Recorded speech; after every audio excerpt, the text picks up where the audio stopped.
অনেকেই আপনারা জিজ্ঞেস করেন একটা প্রশ্ন, যে সেটা হচ্ছে ভূত আছে কি নাই, এই ধরনের কোয়েশ্চেন আজকেও আমাকে কয়েকজন করেছেন, আজকেও একটু আগেও করেছেন। তো এই জিনিসগুলো হয় কি, আসলে সত্যি কথা বলতে কি, আপনারা অনেকেই ডেকার্টের নাম শুনেছেন, এবং ডেকার্টের সম্পর্কে যারা জানেন বা এবং তার সম্পর্কে যারা পড়েছেন, তারা একটা জিনিস জানেন যে পৃথিবীতে দুই ধরনের জিনিস কিন্তু আছে। মানে একটা জিনিস হচ্ছে কি, যে আপনি যেই মুহূর্তে কোন জিনিস দেখলেন সেই মুহূর্তে সেই জিনিসের অস্তিত্ব তৈরি হলো। মানে আপনি দেখার আগে পর্যন্ত ওটা এক্সিস্ট করে না, আপনি যখন দেখলেন তখন সেটা এক্সিস্ট করে। আর আপনি যে ততক্ষণ দেখছেন না, আপনার পেছনে কোনো পৃথিবী আছে কি নাই, আপনার পেছনে একটা পুকুর আছে কি নাই, বা আপনি চেয়ারে হেলান দিয়ে আছেন, আপনার পেছনে যে হেলান দেবেন সেই চেয়ারের অংশটুকু আছে কি নাই, যতক্ষণ পর্যন্ত আপনি স্পর্শ না করছেন, যতক্ষণ পর্যন্ত আপনি হেলান না দিচ্ছেন, ততক্ষণ পর্যন্ত হাউ ডু ইউ নো যে ওটা আছে ওখানে, আপনি বলতে পারেন না।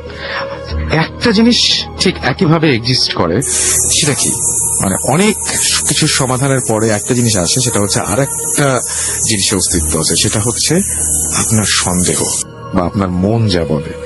বা আমরা আজকে বিকালবেলায় আছি একটা ক্লাসে এরকম আলোচনা করতেছিলাম, তো সেই জন্য আমি বলছি যে আপনার মনের ভেতর যে সন্দেহ, ভয় বা আছে হয়তো, এই ব্যাপারটা, এই যে মনের ভেতরে জমাট বাঁধা যে সন্দেহ বা মনের ভেতরে যে বিশ্বাস, মনের ভেতরের যে চিন্তা, যে ব্যাপারটা, এবং সেটার কারণে যে অবলোকন করা বা যেটা ভিজুয়ালাইজ করা বা দেখা, সেই জিনিসটার কিন্তু একটা অস্তিত্ব আছে। যেমন সংশয়, কনফিউশন যদি বলি, বা আশঙ্কা যদি বলি, হ্যাঁ, এই জিনিসগুলো কিন্তু অস্তিত্ব আছে। মানে আপনি যখন ভাবছেন যে কোন একটা বিপদ আসবে, সেই মুহূর্তে কিন্তু আপনি বিপদের অস্তিত্বের জন্ম দিচ্ছেন, অর্থাৎ বিপদটার জন্ম দিয়ে দিচ্ছেন আপনি। তো পৃথিবীতে এইভাবে আপনি যখন ভাবছেন যে ভয় নামে একটা কিছু পৃথিবীতে আছে, ঠিক সেই মুহূর্তেই কিন্তু ভয়ের একটা অস্তিত্ব আপনি নিজের অজান্তে নিজেই ক্রিয়েট করে ফেলছেন। আপনি যদি মনে করেন যে ভূত আছে, এই বাথরুমের মধ্যে ভূত আছে, বা এই ওয়াশরুমে ঢুকলেই এইরকম চেহারার কিছু একটা দেখবো, আপনি কিন্তু অস্তিত্ব ক্রিয়েট করে ফেলেছেন। এবং তারপরে সেই অস্তিত্বের সাথে আপনি মুখোমুখি হবেন কিনা, সেটা অবশ্য অনেক যুক্তিতর্কের ব্যাপার, এবং মুখোমুখি হতেও পারেন, সেটা আপনার হ্যালুসিনেশন কিনা, সেটা আপনার মাথার মধ্যে ঘটেছে কিনা, নাকি বাস্তবেই ঘটেছে, হতে পারে। আমাদের প্যারালাল ওয়ার্ল্ডের সাথে যদি আপনি সামহাউ কানেক্টেড হয়ে যান কোনোভাবে, যদি প্যারালাল ওয়ার্ল্ড বলে কিছু থাকে, এবং সেই ওয়ার্ল্ডের অনেক থাকে না, যে কতবার আমরা একটা ঘটনা শুনেছিলাম এরকম, যে একজন মানুষ স্বপ্নে দেখছেন যে তিনি সি বিচে হেঁটে বেড়াচ্ছেন, তিনি যখন ফিরে আসলেন, ঘুম থেকে উঠে দেখলেন তার পায়ে বালি লেগে আছে, এবং সেটা হচ্ছে সমুদ্রের বালি। তার মানে কি, তিনি স্বপ্নের দুনিয়ায় গিয়েছিলেন বা ওই ওয়ার্ল্ডে গিয়েছিলেন। যদি এটা ধরি যে এটা সত্যি ঘটনা, একবার সত্যি যদি ধরি, তাহলে সেখান থেকে যখন ফিরে এসছেন, তখন সেই ওয়ার্ল্ডের কোন একটা কিছু সঙ্গে নিয়ে ফিরে এসেছেন। ঘটনাটা খুব অদ্ভুত। এরকম আরেকটা ঘটনা আমি আপনাদের এই মুহূর্তে শোনাতে চাই, যেটি আমাদের ইমেইল করেছেন আমাদের একজন লিসনার, এবং সেটা আমি পড়তে চাই এখন। আচ্ছা, লিখছেন, আসসালামু আলাইকুম রাসেল ভাই, কেমন আছেন? আশা করি মহান সৃষ্টিকর্তার অসীম রহমতে ভালো আছেন এবং ভালো থাকবেন। আমি শাওন, বর্তমানে আছি ব্রাহ্মণবাড়িয়াতে কাজের জন্য। স্টুডিওতে এসে ঘটনা শেয়ার করা সম্ভব না, আপনি যদি আমার ঘটনাটি পড়ে শোনান তাহলে অনেক খুশি হব। আচ্ছা, কথা না বাড়িয়ে আমি আমার ঘটনাতে চলে যাচ্ছি। আমার ঘটনাটি আমার আব্বুর মৃত্যুকে কেন্দ্র করে। আমার আব্বু প্রায় 35 বছর বয়স, 35 বছর সৌদি আরবে কাজ করেছেন। 2011 সালের ডিসেম্বরে তিনি একেবারে চাকরি ছেড়ে দেশে চলে আসেন। আব্বু আসার পরপরই আব্বুর হার্টে ব্লক ধরা পড়ে। ডাক্তার ওনাকে ওপেন হার্ট সার্জারি করতে বলেন, এবং 2013 সালের জানুয়ারির 22 তারিখ ঢাকার একটি স্বনামধন্য হসপিটালে আব্বুর অপারেশন হয়। কারণবশত আমি হসপিটালের নাম বলছি না। অপারেশনের 12 দিন পর ডাক্তার আব্বুকে রিলিজ করে দেন। তারপর আমরা তখন নারায়ণগঞ্জে থাকতাম। আমি আব্বুকে অ্যাম্বুলেন্সে করে বাসায় নিয়ে আসি। সেদিন সন্ধ্যাবেলাতেই আব্বুর শরীর খারাপ হতে থাকে। আব্বুর শারীরিক অবস্থার উন্নতি হতে না দেখে আব্বুকে রাত 12টায় এবার অ্যাম্বুলেন্স যে হসপিটালে অপারেশন করা হয়েছিল সেখানে আবার নিয়ে আসি আমরা, এবং তার শারীরিক অবস্থা কোনোভাবেই ভালো হচ্ছিল না। এবং সেদিন সন্ধ্যাবেলাতে আব্বুর শরীর খারাপ হতে থাকে। আব্বুর শারীরিক অবস্থার উন্নতি না দেখে আমরা যখন নিয়ে আসলাম, রাত 12টায় যে হসপিটালে অপারেশন হয়েছিল সেখানে আবারও নিয়ে আসলাম। কর্তব্যরত ডাক্তার আব্বুকে সিসিইউতে ভর্তি করতে বলেন। এবং না আইসিইউতে ভর্তি করতে বলেন এবং ডাক্তার আমাকে কিছু ঔষধের নাম লিখে একটি কাগজ ধরিয়ে দিয়ে বললেন যে ওষুধগুলো আনতে হবে। আমি আর আমার ফুফাতো ভাই, আম্মু আর ছোট বোনকে আব্বুর আইসিইউর বাইরে বসতে বলে দ্রুত ফার্মেসির উদ্দেশ্যে বের হয়ে যাই। রাত প্রায় 1:15 বাজছিল তখন। আব্বুকে রাখা হয়েছিল 7ম তলায় আর হসপিটালের নিচের তলায় ছিল ফার্মেসি। রাত বেশি হওয়ায় লিফট বন্ধ ছিল, তাই দ্রুত পায়ে সিঁড়ি দিয়ে নিচে নামি। ফার্মেসির সামনে এসে দেখি ভেতরে 2জন লোক আছে, তবে তারা দুজনেই ঘুমোচ্ছে। তাদের ডাক দিতে হবে। এমন সময় আমার কাঁধে একটা স্পর্শ অনুভব করলাম। পেছনে ফিরতেই দেখলাম আমার আব্বু উজ্জ্বল সাদা রঙের পাঞ্জাবি পরে দাঁড়িয়ে আছেন। বিল্ডিং এর ওপরে দিকে আঙুল দেখিয়ে আব্বু ইশারা করে বললেন, তোমার মা বোনকে গিয়ে সামলাও। আমি ঘটনার আকস্মিকতায় হকচকিয়ে গিয়েছিলাম। আব্বুকে কিছু বলতে যাব ঠিক তখনই আমার পকেটের মোবাইলটা বেজে উঠল। আমার ফুফাতো ভাই ফোন করেছে। ফোন হাতে নিয়ে দেখি আমার সামনে কেউ নেই। আমি আর কিছু ভাবতে পারি না। ফোন রিসিভ করতেই আমার ফুফাতো ভাই আমায় বলল, ভাই ওষুধ লাগবে না, ওপরে আসো। আমি দ্রুত সিঁড়ি বেয়ে উঠতে থাকি ওপরে উঠতে সিঁড়ি থেকে আমার বোনের মায়ের কান্নার শব্দ শুনতে পাচ্ছিলাম। আমার ফুফাতো ভাই আমাকে দেখে কাছে জড়িয়ে বলল, ভাই মামা তো আর নেই। আমার সারা শরীর যেন বরফের মতো জমে গিয়েছিল। এই জন্যই কি হাসপাতালের নিচে আব্বুকে একটু আগে দেখতে পেয়েছিলাম। আব্বুর উপদেশটা মনে পড়ে গেল। মা বোনের কাছে গিয়ে বসলাম। আমার গ্রামের বাড়ি ব্রাহ্মণবাড়িয়ার নবীনগর থানার একটি গ্রামে। আব্বুকে আমাদের পারিবারিক কবরস্থানে দাফন করা হবে বলে আমরা সেদিন রাতেই একটা অ্যাম্বুলেন্সে আব্বুর মৃতদেহ নিয়ে আমাদের গ্রামের বাড়ির দিকে রওনা হই। অ্যাম্বুলেন্সে আমি, মা, বোন, 2 ফুফাতো ভাই আর আমার মামা যাচ্ছিলেন। অ্যাম্বুলেন্সে ওঠার পর থেকেই আমি জিকির করতে থাকি আমার আব্বুর জন্য। অ্যাম্বুলেন্সের সাইনবোর্ড এলাকার কাছাকাছি আসতেই আমার মোবাইলে আমার ছোট কাকার ফোন আসে। আমি ফোন রিসিভ করতেই অ্যাম্বুলেন্স থেমে গেল। কি হয়েছে জানতে চাইলে ড্রাইভার বলল, তার নাকি গাড়ির পেছনের দিকের 2টো চাকাই নষ্ট হয়ে গেছে। অগত্যা অন্য একটি অ্যাম্বুলেন্সে ফোন করে আনা হলো। আমার আব্বুর মৃতদেহ সেই অ্যাম্বুলেন্সে নিয়ে আবার রওনা হলাম। ভোর প্রায় 5টার দিকে অ্যাম্বুলেন্স 2500 এলাকায় আসলে আমার মোবাইল ফোন আসে আমার ফুপুর। সেই ফোন রিসিভ করার সাথে সাথে গাড়ি থেমে যায়। এবারেও অ্যাম্বুলেন্স ড্রাইভার বলে তার গাড়ির একটি চাকা পাংচার হয়ে গেছে, সেটি বদলাতে হবে। যাই হোক, এরপর আর কোনো সমস্যা হয় না। সকাল 8:30টায় আমাদের গ্রামের বাড়িতে আমরা পৌঁছে যাই। পৌঁছানোর পর সেখানে মুরব্বীরা সিদ্ধান্ত নেন যে সকাল 10টায় আব্বুর নামাজে জানাজা অনুষ্ঠিত হবে। সেই অনুযায়ী আমাদের গ্রামের মাদ্রাসা মসজিদের আব্বুর শোক সংবাদ সহ মাইকিং করে দেয়া হয়। আমাদের মাদ্রাসা মাঠটি বেশ বড়। সেখানে একসাথে কম করে 5-6 হাজার মানুষ ঈদের জামাতে অংশগ্রহণ করতে পারেন। তবে আমাদের গ্রামের লোক সংখ্যা এত বেশি না হওয়ার কারণে সেখানে ঈদের সময় সর্বোচ্চ মাঠের অর্ধেক পর্যন্তই সকল মানুষের স্থান সংকুলান হয়ে যায়। অথচ আব্বুর জানাজার সময় দেখা গেল পুরো মাঠ ভর্তি মানুষে ভরপুর। বেশিরভাগ মানুষই সাদা পাঞ্জাবি পরিহিত। আব্বুর জানাজা শেষে অনেকে বলছিল যে এত মানুষ হতে তারা আর কখনো আগে দেখেনি, তা আবার শোক সংবাদ প্রচারের মাত্র ঘণ্টা 2 মাঝে। যাই হোক, যত সময় আব্বুর জানাজা শেষ করে আব্বুকে কবর দেয়া হয় আমাদের পারিবারিক কবরস্থানে। আমি পরে আমাদের এলাকার একজন হুজুরের কাছে পুরো ঘটনাটা বলি। আমাকে বলে রাখা ভালো যে আব্বু না পারতে কোনোদিন নামাজ কাজা করেন নাই। তাছাড়া নিয়মিত কোরআন শরীফও পাঠ করতেন। তো হুজুর আমায় বলেছিলেন যে আমার আব্বু হয়তো পুণ্যাত্মা ছিলেন, সেজন্য তিনি তার মৃত্যুর সাথে সাথে পাঞ্জাবি পরিহিত অবস্থায় আমায় দেখা দিয়েছিলেন। রাস্তায় ফোন আসার পর আমি জিকির বন্ধ করেছিলাম বলেই হয়তো অ্যাম্বুলেন্সের সমস্যা দিচ্ছিল। আর আব্বুর জানাজার ঘটনার কথায় তিনি বললেন যে পুণ্যাত্মার জানাজায় মানুষ বাদেও ভালো জিনেরাও অংশগ্রহণ করে। আমি জানি না আব্বুর মৃত্যু পরবর্তী যা ঘটেছে সেগুলো কতটা যুক্তিযুক্ত। যাই হোক, সবাই আমার আব্বুর জন্য দোয়া করবেন। আর আমার কাছে আরো কিছু ঘটনা আছে, সেগুলো সময় পেলে পাঠিয়ে দেব। ধন্যবাদ আমার আব্বুর ঘটনাটি সবার সাথে শেয়ার করার জন্য। আমরা চলে যাচ্ছি, ঘটনা ঠিক যেভাবে লেখা আছে সেভাবেই যাচ্ছি। হ্যাঁ এভরিওয়ান, আমি মোহাম্মদ ওমর মালয়েশিয়ার কুয়ালালামপুরের একটি ইউনিভার্সিটিতে ইলেকট্রিক্যাল ইঞ্জিনিয়ারিং করছি। হ্যালো রাসেল ভাই, আশা করি আপনি ভালো আছেন এবং আমার আগের ইমেইলটা পড়ে শুনিয়েছেন, কারণ এই ঘটনাটার সাথে এই ইনসিডেন্টের লিংক আছে। আমি যে ঘটনাটা শেয়ার করব সেটা ঘটেছিল 2012 সালের নভেম্বরে। আমি এবং আমার দুই ফ্রেন্ড শান্ত এবং সোহান, তাদের সাথে আমরা প্রায়ই হঠাৎ প্ল্যান করি দূরে কোথাও ঘুরতে যাব। স্পেশালি রাতে আমরা ঘুরতে প্রচন্ড পছন্দ করি।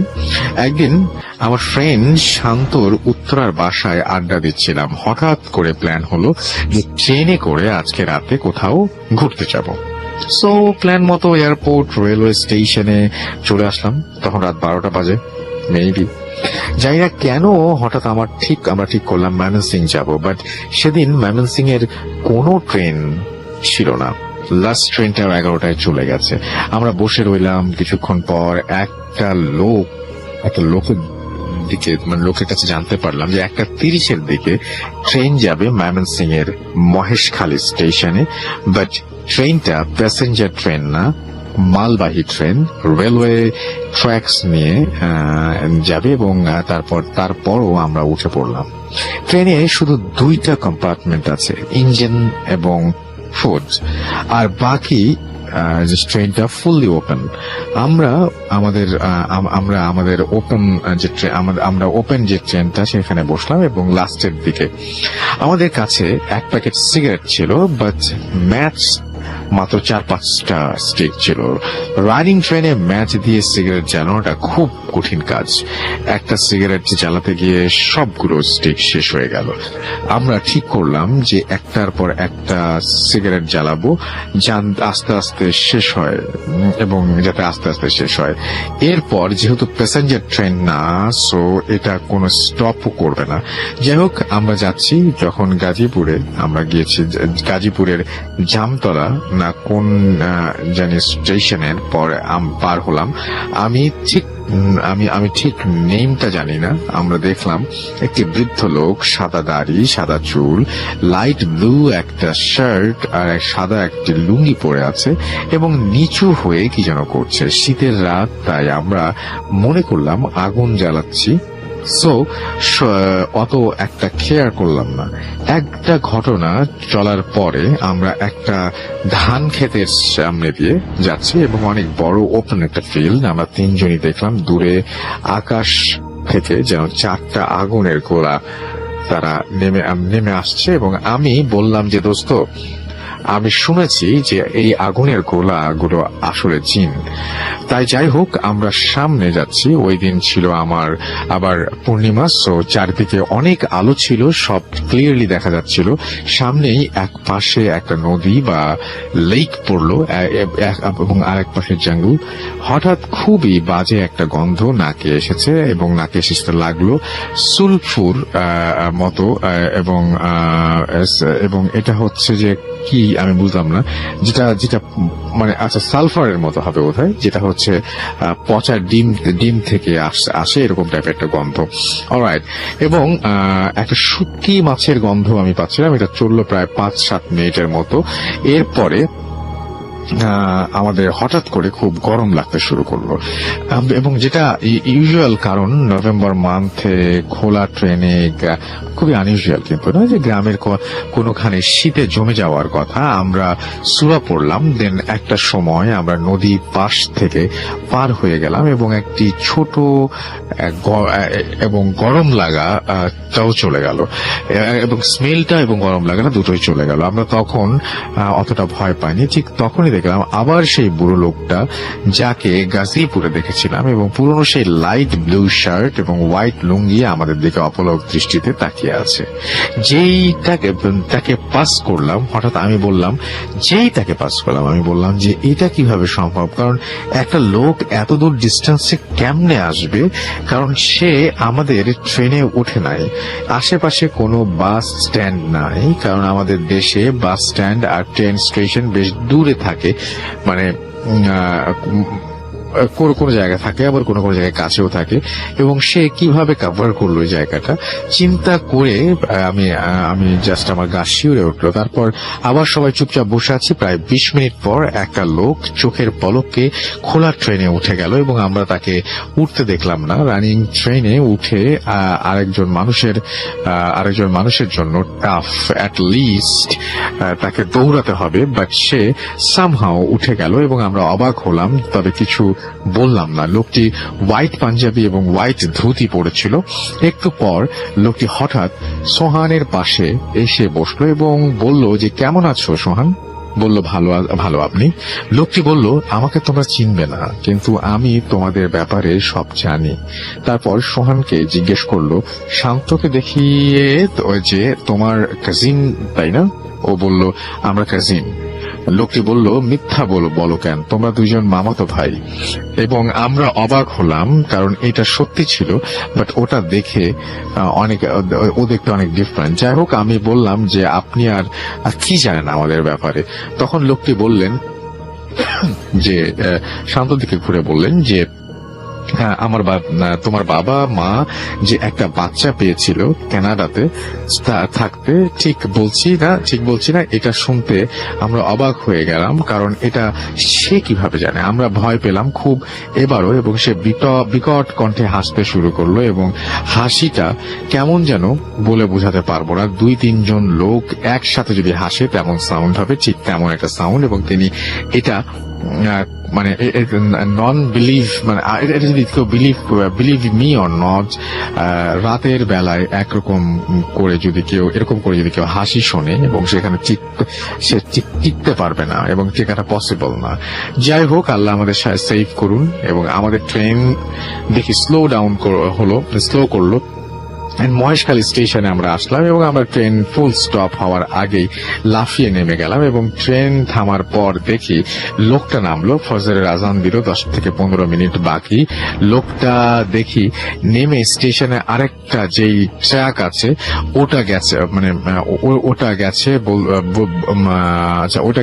ওটা ঘেঁষে বসলো, যদি কোনো ট্রেন অপোজিট থেকে আসে তাহলে তাকে হিট করবে। আমরা 3 জন তখন চিন্তা করলাম যে আমাদের সাথে কতগুলো ইনসিডেন্ট এক রাতে ঘটছে। দেখি স্টেশনের পাশে একটা চায়ের দোকান খুলেছে একটি মহিলা। আমরা দোকানের দিকে হাঁটতে লাগলাম, এবং ওই ট্রেনের লোকটি ট্র্যাকে বসে আমাদের দিকে শুধু ঘাড় ঘুরিয়ে তাকাচ্ছে, এবং একটা অ্যাঙ্গেলে যেটা হিউম্যান একটা কোনো মানুষের পক্ষে পসিবল না। দূর থেকে ট্রেনের লাইট দেখলাম, এন্ড সাথে সাথে লোকটা চোখের সামনে ভ্যানিশ হয়ে গেল। আমরা তাড়াতাড়ি চায়ের বসে কথা বলছিলাম, এগুলো কিভাবে সম্ভব। দেন ওই চায়ের দোকানের চাচি বলল যে, আপনারা কার কথা বলছেন? আমি তো শুধু আপনাদের 3 জনকেই দেখলাম, আর কাউকে তো দেখলাম না। আমরা আর কথা বাড়ালাম না, জিজ্ঞেস করলাম না নিয়ারবাই বাস স্ট্যান্ড কই। দেন খুঁজে সকাল 7টার বাসে ঢাকা ব্যাক করলাম। এটাই ছিল ঘটনা। ঢাকা আসার পরে সোহান একটু অসুস্থ হয়ে গেল, এবং 2 উইকস পরে সুস্থ হয়, এবং প্রায় প্রতিদিনই লোকটাকে স্বপ্ন দেখতো। ওর ওয়েট অনেক লস হতে থাকে, এবং হুজুরের কাছে তাকে নিয়ে যাওয়া হলো। তাতে একটু সমস্যা কমলো, এন্ড কিছুদিন পর সব নর্মাল হয়ে যায়। হঠাৎ 2013 1 আগস্ট তাকে আর খুঁজে পাওয়া যাচ্ছিল না। অনেক চেষ্টা করা হয়েছে, পুলিশ সার্চ ও করেছে, বাট আজ পর্যন্ত ও কোথায় আছে, কেমন আছে সেটা আমরা জানি না। ওর মিসিং হওয়ার পিছে এই ঘটনাটা আছে, সেটা আমি বলবো না, বাট কে জানে আসলে কি হয়েছে। আমি জানি না এই ঘটনাটা কতটুকু বিলিভ করবেন আপনারা, কিন্তু এক ঘটনা যখন জীবনে ঘটতে থাকে সেটাকে অবিশ্বাস করা বা অস্বীকার করা অসম্ভব। থ্যাংক ইউ রাসেল ভাই, and thank you everyone. Mohammad Omar Faruk, তারপরে তিনি কন্ট্যাক্ট নাম্বার দিয়েছেন। এই মুহূর্তে তিনি আছেন মালয়েশিয়াতে, এন্ড তার পার্মানেন্ট অ্যাড্রেস হচ্ছে মিরপুর 12। তো যাই হোক, আমাদের এই ছিল ঘটনা। শুরুতে আমি যাব ডক্টর আলিফের কাছে, এবং ডক্টর আলিফের গত কত সপ্তাহ, 3 উইকস না, লাস্ট 3 উইকস সে হচ্ছে মানে গলার ঝামেলা নিয়ে বেশ সাফার করছেন। বাট তারপরে আজকে এসছেন, একটু কষ্ট হবে আলিফের, বাট আমরা ট্রাই করব, আমরা দোয়া করবো আলিফের জন্য যে কোনো ধরনের কোনো ঝামেলা ছাড়া যেন ঘটনাটা শেষ হয়ে যায়। আলিফ, কোন জায়গার ঘটনা শুনবো আজকে? জি রাসেল ভাই, আসলে আসসালামু আলাইকুম লিসেনার্স। থ্যাংক ইউ রাসেল ভাই। আমি আসলে লাস্ট ফ্রাইডে তো আসতে পারিনি। লাস্ট ফ্রাইডে আমার আসার খুব ইচ্ছা ছিল, কিন্তু আমি আপনাকে জানিয়েছি যে আমার রেসপিরেটরি ট্র্যাক্ট ইনফেকশন হওয়ার কারণে লাস্ট 16-17 ডেজ ধরে আমার মুখ দিয়ে ভয়েস বের হচ্ছে না, বলতে পারি। তো আমার মনে হয় যে তুমি আপনি আস্তে আস্তে বলি, আমার মনে হয় এই চান্সটা দিলে আমার লো ভয়েসে বললেই হয়ে যাবে। জি, হয়তো শোনা যাচ্ছে, আমি প্রপারলি বলতে শোনা যাচ্ছে, আরো আস্তে বললেও শোনা যাবে। তো আমি আজকে যে ঘটনাটা শেয়ার করব ওইটা আমার পেশেন্টের ঘটনা। আসলে তিনি আমার কাছে এসেছিলেন 2 মাস আগে। তখন আমাকে দেখে তার একটা ঘটনা, এই ঘটনাটা শেয়ার করার ইচ্ছা হলো। আসলে সে শেয়ার করবার কথা ছিল না। তো আমি ডেন্টাল সার্জন, তো তিনি বলেছেন যে আচ্ছা তাহলে আপনাকে ঘটনাটা শেয়ার করা যায়। তো তার এই ঘটনাটা ইউএসএ থেকেই শুরু আর কি। তো উনি যখন ইউএসএ থাকতেন, কোথায় থাকতেন, নিউ ইয়র্কেই থাকতেন, আমি জায়গার নাম বলছি না। উনি যখন থাকতেন তখন ওই জায়গায় 12 বছর বয়সে বাংলাদেশ থেকে গিয়েছিলেন। যাবার পরে উনি general physician, doctor MBBS complete করেন আর কি, আমাদের মতো। তো ফিজিশিয়ান হয়ে যান একটা হসপিটালের ভিতরে। তো সেখানে তার সাথে একজন মহিলার পরিচয় হয়, উনি ডেন্টিস্ট ছিলেন। পরে তিনি তাকে বিয়ে করেন।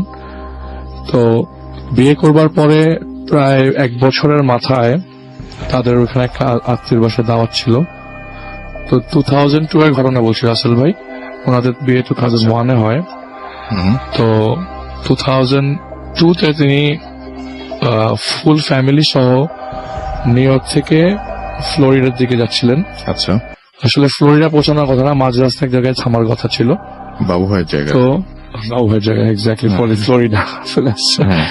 তো মাঝ রাস্তা এক জায়গায় থামার কথা ছিল, সেই জায়গায় দাওয়াত আর কি। তো সেখান থেকে তাদের ফ্লোরিডা ভিজিট করার কথা আর কি। তো ওনাদের সেই জায়গা থেকে ফ্লোরিডা যাবার পথে উনি ড্রাইভ করছিলেন, পাশে ওনার ওয়াইফ ছিলেন, আর ওনার বাবা মা পেছনে ছিল। তার আরেক ভাই, উনি ওই আরেক ভাই থাকে হচ্ছে ফ্রান্সে। তো উনিই থাকতেন বাবা মা নিয়ে। তো উনি ওয়াইফ যে পাশে বসেছিল, আসলে সেদিনই অ্যাক্সিডেন্টটা ঘটে। ওয়াইফ যে পাশে বসেছিল সেই পাশ থেকে একটা ট্রাক এসে সিগন্যালটা খেয়াল করতে পারেন নাই। ট্রাক এসে একটা ধাক্কা দেয়। তো ট্রাকটা এসে যখন ধাক্কা দেয় তখন ব্রেক কষেই ধাক্কা দিয়েছিল। তো উনি মোটামুটি ইনজুর্ড হন, কিন্তু ওনার ওয়াইফ স্পট ডেড হয়ে যায়। আচ্ছা, ওনার বাবা মাও ইনজুর্ড হয়, কিন্তু ওনার মতো না। ওনার লেফট শোল্ডারটা জয়েন্টলেস হয়ে যায়, আর বাম পাটা ভেঙে যায়, নি জয়েন্টটা ভেঙে যায়। তো উনি প্রায়, ডক্টর বলেছে যে 8 থেকে 12 মাস, মানে প্রায় 1 বছর রেস্টে থাকতে হবে। তো লাস্ট ওই 5 মাস যে কয়দিন হসপিটালে ছিল, ওই কয়দিন তার জন্য সবচেয়ে খারাপ সময় কেটেছে। আমি তার বাবা মার ঘটনা বলছি আর কি, তার ঘটনা এখনো বলিনি রাসেল ভাই।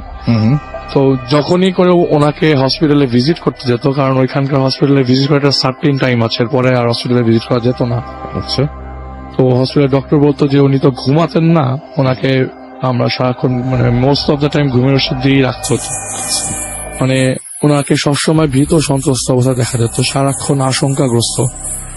হঠাৎ করে কেউ হাতে টাচ করলেই তিনি কেঁপে উঠতেন, এমন ভাবে কেঁপে উঠতেন, সারা বডি সহ কেঁপে উঠতেন। এবং পরে এই জিনিসটা আরো মিনিমাইজ করতে হতো। তো বাবা মা এসেও প্রতি সময় এসে কেঁদে যেত যে আমার ছেলেটার এই অবস্থা, সে মুভ করেন। এবং যেই আসে রাসেল ভাই ফেল করে তাকিয়ে থাকে, কারণ তাকে বলা হয়েছে যে তার ওয়াইফ মারা গেছে। তো যেই আসতো তাকে দেখতো, সে ফেল করে তাকিয়ে থাকতো। কথা বলতে পারতো, শক্তি ছিল, কিন্তু সে দরকার ছাড়া কোনো কথা বলতো না। এরকম করে লাস্ট 5 মাস, 2002 সালের 8 অগাস্ট অ্যাক্সিডেন্টটা হয়, এবং পরবর্তী 5 মাস তিনি কোনো কথাবার্তাই তেমন কারোর সাথে বলে নাই। মার সাথে একটু বলেছে, বাবার সাথে একটু বলেছে, ডক্টরের সাথে একটু বলেছে, কিন্তু আচ্ছা। এছাড়া যেসব আত্মীয় স্বজন এসছে তারা যখনই তাকে দেখেছে তারা বলেছে যে না, ওর অবস্থাটা ভালো না, এখন ট্রিটমেন্ট চলছে, ডক্টররা বলছে না ওকে মুভ করানো যাবে না, আর 1-2 মাস রাখতে হবে। তো প্রায় 7 মাস থাকার পর তিনি বলে যে আমি আর এইখানে হসপিটালে থাকবো না, please take me to the hospital বা হোম, আমাকে বাসায় নিয়ে যাও, আমি হসপিটালে থাকার মতো অবস্থা আমার আর নাই, আমাকে যেভাবেই হোক বাসায় নিয়ে যাও। তো প্লাস্টার রিমুভ করে দেওয়া হয়, কিন্তু তাকে কমপ্লিট বেড রেস্ট দিয়ে দেওয়া হয় যে সে মুভ করতে পারবে না, নইলে আরো বেশি হার্মফুল হবে তার জন্য। ওকে।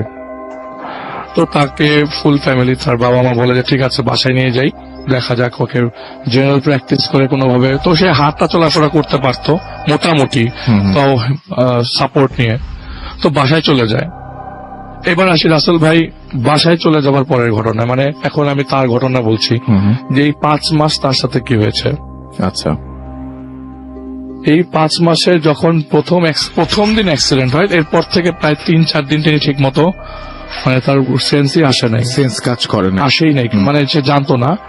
তার ওয়াইফের কবর দেওয়ার প্রায় 22 দিন পর তাকে জানানো হয় তার ওয়াইফ নাই দুনিয়াতে। আচ্ছা। তো তিনি, তার লাভ ম্যারেজ ছিল, তো বলে যে আমি যখন প্রথম জিনিসটা ফিল করলাম সেদিন রাত 1টা বাজে, আমি হসপিটালে শুয়ে আছি এবং আমি ঘুমাবো এরকম প্ল্যান করছি। তিনি বললেন যে আমি ঘুমাবো এরকম প্ল্যান করছি, এমন সময় আমার হাত ধরে কি জানি মানে হাত রেখে একটা স্পর্শ আমার হাতের উপরে হাত রাখলো, আর হাত রেখে অঝোরে কান্না করতো। এখন কি এটা আমার নার্স হবে? এটা তো ইম্পসিবল। রাত 1টা-2টা বাজে, আমি একটু আগে দেখেছি যে রাত 1টা বাজে আমাকে ঘুমাতে হবে, বাইরে ঠান্ডা, আর ওখানে স্নো পড়লে তেমন রোদ তো ওঠে না, অন্ধকারই থাকে মোস্ট অফ দ্য টাইম। তো ওই দিন বাইরে প্রচন্ড ঠান্ডা ছিল, তো বলে হাতটা আমি ফিল করছি আমার হাতের উপর কারো হাত, এবং অঝরে কেটে চলেছে। এরকম করে রাসেল ভাই ওই দিন তিনি ওনার বাম হাতে ইনজুর ছিল, উনি ডান হাত দিয়ে একটা শব্দ করে পাশ থেকে নার্স নিয়ে এসছে। তো বলে আমাকে লাইটটা জ্বালিয়ে দেন, আমি সারা রাত লাইট জ্বালিয়ে ঘুমাবো, মানে লাইট অফ করবেন না। এরকম প্রায় 7 দিন, কিন্তু লাইটটাও অফ করার পরে কোনো ধরনের রিমেডি আসে না। 7 দিন পরে আবারও ঠিক একই অবস্থায় রাত এরকম যখন গভীর হয়, তখনই তার হাতের কেউ স্পর্শ করে, হাতটা ধরেই কান্না করছে, এরকম অবস্থা। তো এরকম প্রতিদিন যাচ্ছে, আর রাতের বেলা তিনি এই জিনিসটা ফিল করছে, তার রুমের মধ্যে কেউ আছে এবং কান্না করে যাচ্ছে। আর তার কাছে মনে হচ্ছে যে আমার যে হাত পা, আমার বেডের মধ্যে কেউ ভর দিয়ে বসেছে। আপনি কেউ খাটে আপনার বেডে যদি কেউ বসে, আপনি নিশ্চয়ই টের পাবেন। তো উনি কি মনে হচ্ছে যে আমার বেডের উপরে কেউ আছে, আমি কারো এক প্রেজেন্স অনুভব করছি। তো এখন তো ডাক্তারকে এমনিতে সে কথা, তো সারাক্ষণ এটা নিয়ে খুব আতঙ্কগ্রস্ত থাকতো, বলে যে আমার এটা কি হলো, এটা কি আমার হ্যালুসিনেশন নাকি আমার সারাক্ষণ চিন্তার ফসল নাকি আমি জানি না। তো তিনি বলছে যে আমি কি করবো বুঝে ভেবে উঠতে পারছি না, মা বাবাকে জানাবো নাকি জানাবো না। তারা তো একটাই রিপ্লাই দিবে যে আসলে আমি এখন যে শকে আছি, আমার কাছে মনে হচ্ছে বারবার এই স্পর্শটাই মনে হয় যে এখন ফেক, এটা মনে হয় আমার নিজের ভুলের চিন্তা। কিন্তু লাস্ট দিন যখন আমাকে এই কথাটা বললো, যখন প্রায় 1 মাস হয়ে গেছে, সে জাস্ট একটা ভয়েস শুনেছে। এই ভয়েসটা এরকম ছিল যে আমি বাঁচতে পারিনি। আমি বাংলায় বললাম, এটা আসলে বাংলায় বলে নাই, আমি বাঁচতে পারিনি। এই ভয়েসটা সে শুনেছে এবং প্রপারলি ক্লিয়ার ভয়েসে শুনেছে, এটা তার ওয়াইফের ভয়েস। আচ্ছা। তিনি চোখের পানি, সে মনে করেন রাসেল ভাই লাস্ট ওই ঘটনা, ওইটা শোনার পর থেকে আগামী 3-4 মাস তার অবস্থা এরকম আশঙ্কাগ্রস্ত ছিল। সে কাউকে দেখলেই ভয় পেয়ে যেত এবং কোনো ভয়েস শুনলেই ভয় পেয়ে যেত। সে একটা সময় বাবা মাকে বলে আমাকে বাসায় নিয়ে যাও, আমি আর থাকবো না এই অবস্থায়। সে বাসায় ব্যাক করে। তো বাসায় যাওয়ার পর আসলে প্রথম দিন থেকে একদম নর্মাল, সে বলছে হসপিটালের ঝামেলা আমার শেষ, এভরিথিং ইজ গন, আমি এখন বাসায় একটু আরাম করে থাকি।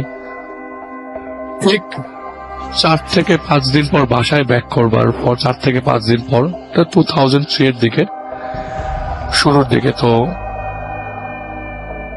বাসায় ব্যাক করবার পরে তিনি আমাকে যেটা বললো যে আমি প্রথম যে জিনিসটা ফিল করি সেটা হচ্ছে আমি বই পড়ছিলাম, রাত করে বই পড়ছিলাম, প্রায় তখন 10টা-11টা বাজে। এমন সময় আমি শুনি যে আমার রুমের মধ্যে খাট যে পাশে আছে তার পিছনে একটা ড্রেসিং টেবিল আছে। সেই ড্রেসিং টেবিলে কে জানি চুল আঁচড়াচ্ছে। ওর চুলগুলো অনেক বড় বড় ছিল, তো যখনই চুল আঁচড়াতো আমি সেই সাউন্ডটা পেতাম। তো সে কে জানি চুল আঁচড়াচ্ছে আমার রুমের ভেতরে। তো রাত 10টা-11টা আমার মা আমার রুমে নক করেই ঢোকে।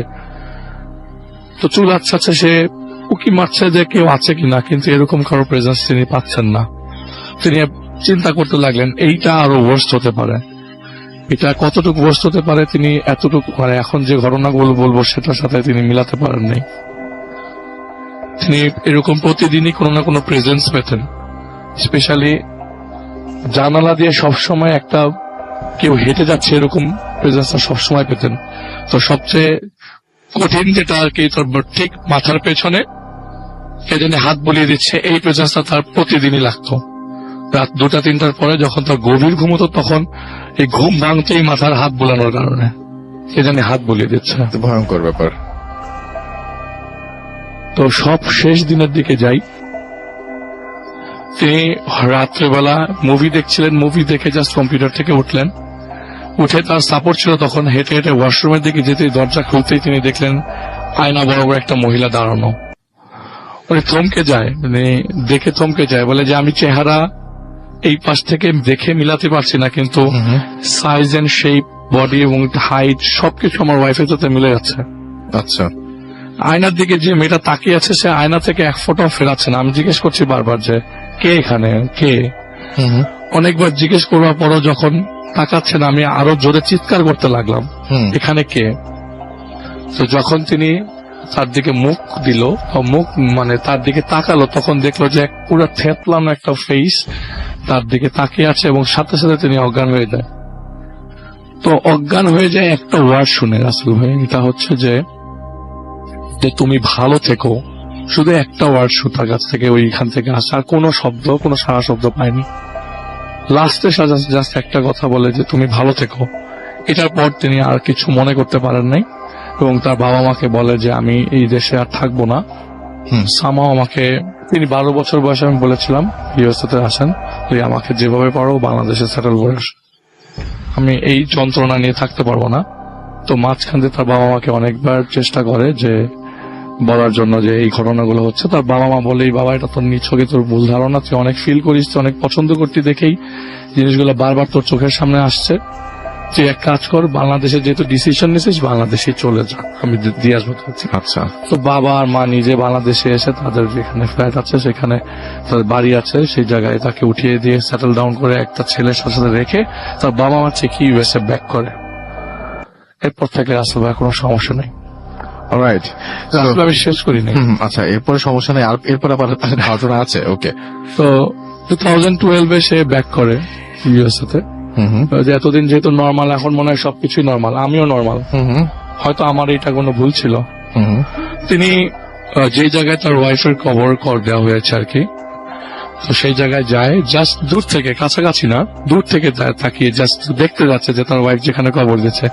রাসেল ভাই সেই চেহারা তিনি আবারও দেখতে পান সেই কবরের কাছে একটা মেয়ে মানুষ দাঁড়িয়ে আছে, সেই থ্যাতলানো বডি। তো সে আর বলে যে না, এখানে আসলেই আমার এই সমস্যাটা বারবার আমি ফেস করছি, আমাকে বাংলাদেশে যেতেই হবে, আমি এখানে থাকতে পারবো না।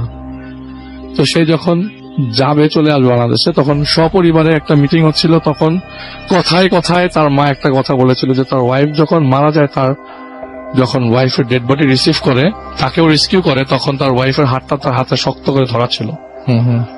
ওইটা ছুটাতে খুব কষ্ট হয়েছে, এত শক্ত করে ধরা ছিল যে ওইটা ছুটাতে খুব কষ্ট হয়েছে। তো এরপরে সে ব্যাক করে বাংলাদেশে চলে আসে, এখানেই প্র্যাকটিস করছে রাসেল ভাই। ওনার নাম ডক্টর হারিস চৌধুরী। আচ্ছা, আমার খুব ঘনিষ্ঠ পেশেন্ট এবং আমি ডেন্টাল সার্জন দেখেই তিনি বলেছে যে আমার ওয়াইফও ডেন্টিস্ট ছিল, সেই থেকেই সেই ঘটনার উৎপত্তি। ওকে, এটাই ছিল রাসেলের ঘটনা। Thank you so much. কি লিখেছেন ততক্ষণে আমরা একটা ঘটনা শুনে আসবো আহমেদ বাবু ভাইয়ের কাছ থেকে। বাবু ভাই, thanks for coming and Russell Bhai for inviting me to this special show. Thanks for being here. মানে আমরা we love you. Okay, we love you. I love you guys too. Okay, so আমরা আপনার ঘটনা শুনে। Okay, Russell Bhai, স্টোরিটা হচ্ছে লাইনা নামের একজন, সে জর্জিয়া থাকে and she's an American. আমি তাকে বলেছি যে আমি তার কাহিনী বলবো, এই সময়টাতে specially so Okay. Can I say something to her if she is listening Yes, definitely. Okay, Laina, if you are listening, right now I'm going to share your story.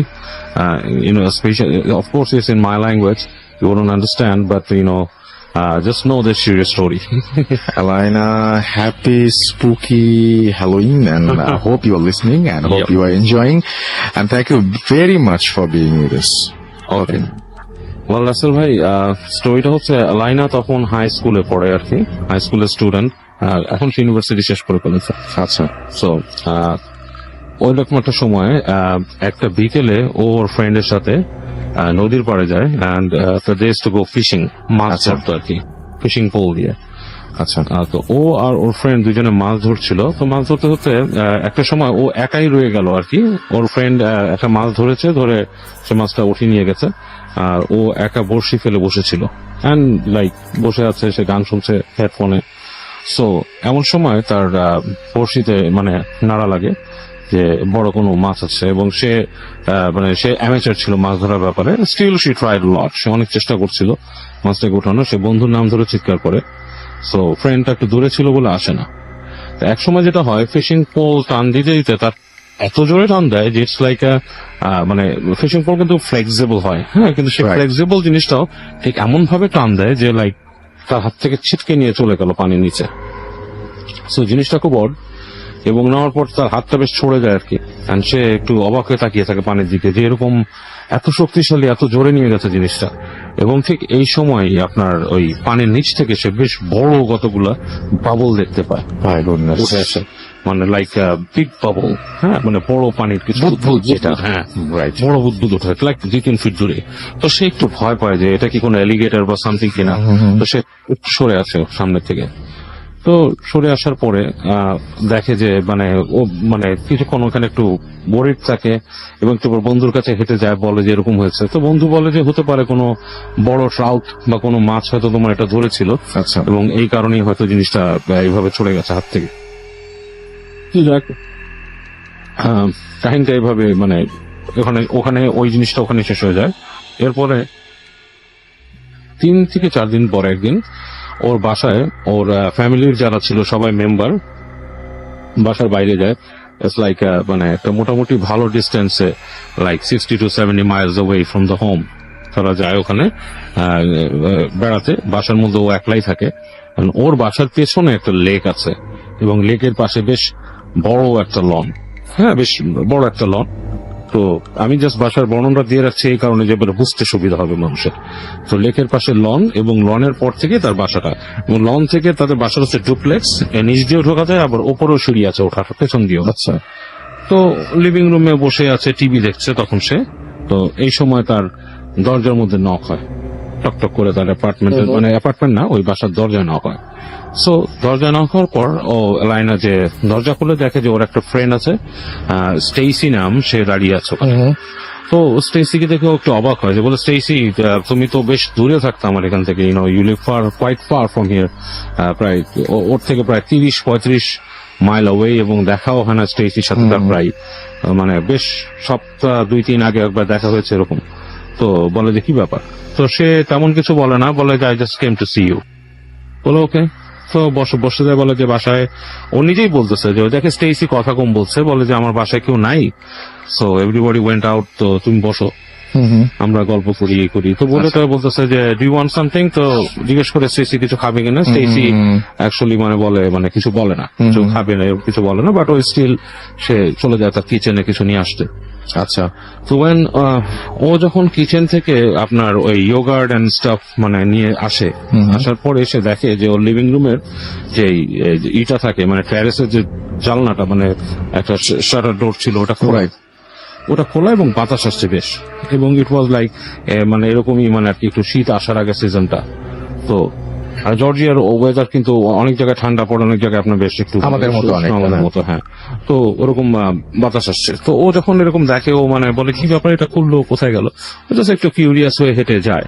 তো যে টেরেসের বারান্দায় দাঁড়ায়, রেলিং দিয়ে বারান্দা আছে, ওখান থেকে দাঁড়ায় দেখে যে দূরে ওর যে লনটা বেশ বড়, আচ্ছা, দূরে পানির পাশে কেউ বসে আছে, আচ্ছা। আর কেউ নাই, মানে অবয়ব দেখে বোঝা যাচ্ছে বোঝা যে যাচ্ছে কেউ একটা মানুষ বসে বসে আছে। তো মনে করে যে স্টেসি মনে হয় এখান থেকে বের হয়ে যায়, ওখানে পানির পাশে বসছে। তো she gets kind of worried যে ওই পানির পাশে এলিগেটর থাকতে পারে, এটা থাকতে পারে, এরকম রাতের বেলা মানে 9টা-10টা বাজে এরকম সময় তো ওখানে বসার কিছু নাই। সো ও হেঁটে যায় ওখান থেকে ডাকে। ও যখন লনের উপর দিয়ে যাচ্ছে তখন ডাকতেছে স্টেসি স্টেসি, তো ওখান থেকে কোনো উত্তর দিচ্ছে না সে। সো ও হেঁটে হেঁটে যখন ওর কাছে যায়, কাছে যে দেখে পিছন ফিরে বসে আছে ওই স্টেসি বসে আছে। ও বুঝতে পারে যে শার্টটা দেখে টি শার্টটা দেখে যে ও বসে আছে। সো একদম কাছে যে ও ডাকে, হ্যাঁ স্টেসি বলে ডাকে। ডাকার পর শোনে না, তখন ও গায়ে হাত দেয়। গায়ে হাত দেওয়ার পর দেখে যে স্টেসি মুখ ফিরে তাকায় ওর দিকে। তো যখন তাকায় তখন পর দেখে একদম শূন্য ডেবে একটা দৃষ্টি। আচ্ছা। জাস্ট লাইক মানে শূন্য দৃষ্টি, মানে কোনো ভাবলেশীন একটা চোখ। এবং মেয়েটা তখন স্টেসি মুখটা হাঁ করে, এবং হাঁ করার পর ও দেখে অবাক হয়ে যায় যে ওর মুখের ভেতরটা পুরো কালো। ইটস লাইক কেউ যদি একটা কালো পিং পং বল সোয়েল মানে মুখে নিয়ে নেয়, ওটা মুখের মধ্যে বের করলে যেরকম, এরকম একটা গোল কালো একটা চাকার মতো মুখের ভিতর। আচ্ছা। এবং ওটা আরো বড় হচ্ছে। ওটা বেশ বড় হতে হতে ও তখন ভয়ে মানে লাফ দিয়ে একটু পিছিয়ে আসছে, এবং দেখে এই সময় ওই যে স্টেসি মেয়েটা পানির মধ্যে থাপ করে আপনার পড়ে যায়, মানে একদম উপর হয়ে আচ্ছা আচ্ছা আচ্ছা আচ্ছা, পানির হঠাৎ মধ্যে করে পড়ে যায়। এবং ও এটা থেকে ফ্রিকড আউট হয়ে চিৎকার করে ওঠে, চিৎকার করে বাসা দৌড় দিয়ে আসে। বাসা দৌড় দিয়ে এসে ও 911 কল দেয়, এবং একই টাইমে সে ওই ইসের বাসাও কল দেয়। এবার 911 কল দিয়ে বলে যে আমার এখানে আমার ফ্রেন্ড পানিতে পড়ে গেছে, এবং সে আচ্ছা। স্টেসির বাসায় কল দেয় আচ্ছা। নাম্বারে। তো ওইখানে বাসায় যে ফোন ধরছে না, এর মধ্যে ওখানে পুলিশ আসে, প্যারামেডিক্স আসে, বলে হোয়াট হ্যাপেন, বলে যে আমার বান্ধবী এরকম এরকম পানিতে পড়ে গেছে। তো বান্ধবীর নাম কি, অমুক।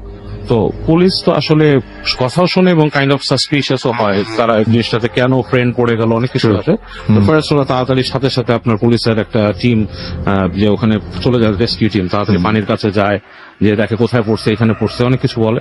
সো ওখানে মোটামুটি রাসেল ভাই একটা সিন ক্রিয়েট টাইপের হয়ে যায় কিছুক্ষণের জন্য। পুলিশ লাইট টাইট মেরে রাতের বেলা করে ফেলে এবং পানিতে সার্চ করে, এন্ড ওখানে কোনো বডি পাওয়া যায় না। ঠিক আছে, তো পুলিশ বলে যে তোমাকে আমরা ইন্টারোগেশনের জন্য নিতে হবে পুলিশ স্টেশনে, তোমার বাসায় কেউ নাই। স্টিল তার মানুষজন আসে এবং ওই স্টেসির বাসায় ফোন করার চেষ্টা করা হয়। তো কয়েকবার পুলিশ ফোন করার পর একটা সময় তাদের বাসাতে ফোনটা ধরে, স্টেসিদের বাসা ফোন ধরে, এবং স্টেসির মা বলে যে হোয়াট হ্যাপেন, কি ব্যাপার, কেন ফোন করা হয়েছে। বলতেছে যে এরকম তোমার মেয়ে পানিতে পড়ে গেছে। বলে আমার মেয়ে মারা গেছে 3 দিন হয়েছে, it's been 3 days she had been died. এবং এই how could see her and how could she fall in the water, is this a joke? এটা তো একটা জোক হতে পারে না। তো পুলিশ তো পুরো এই জিনিসটা নিয়ে মানে একটু ভ্যাবা জায়গা খেয়ে যায়। ওকেও চরম ভয় বলে যে তুমি কি সাইকোপ্যাথ, তোমার সমস্যা আছে। ওরাও surprised, অনেক কিছু মানে বলে যে তোমার সাইকোলজিক্যাল প্রবলেম আছে, right. You shouldn't be staying at home, এরকম অনেক কিছু বলে ছেড়ে দেয়। তো মেন্টালি কিছুদিন আপসেট থাকে, কয়েকদিন বাসায় এরকম থাকে। তো যেটা হয়, ও স্কুলে যায়। তারপরে স্কুলে যাওয়ার পর একদিন ঠিক ক্লাস শেষ হওয়ার আগে, এই কিছুদিন পরেই আর কি, কয়েকদিন পরে, তো ক্লাস যখন শেষ হয় এবং স্কুল আওয়ার শেষ, লাস্ট ক্লাস ছিল, তো এই সময় সে আপনার হেঁটে হেঁটে বাথরুমে যায় আর কি।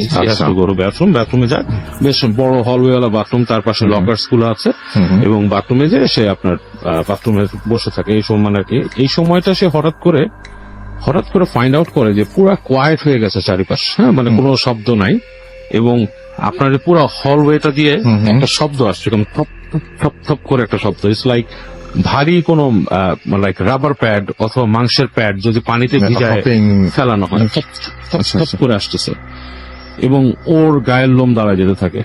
এবং একটা সময় দেখে যে ঠিক পায়ের শব্দটা ওই যে চেম্বারটার মধ্যে আছে, তার থেকে ধরেন 2 থেকে 3 ফিট দূরে থপ থপ শব্দটা থামছে, এবং থামার পরে ওর নাম ধরে ডাক দেয়, এলাইনা। এবং একটা মেয়ে কণ্ঠের ডাক, একটু ভারী টাইপের মেয়ে কণ্ঠের ডাক, এবং সে বুঝতে পারে কণ্ঠটা স্টেসি।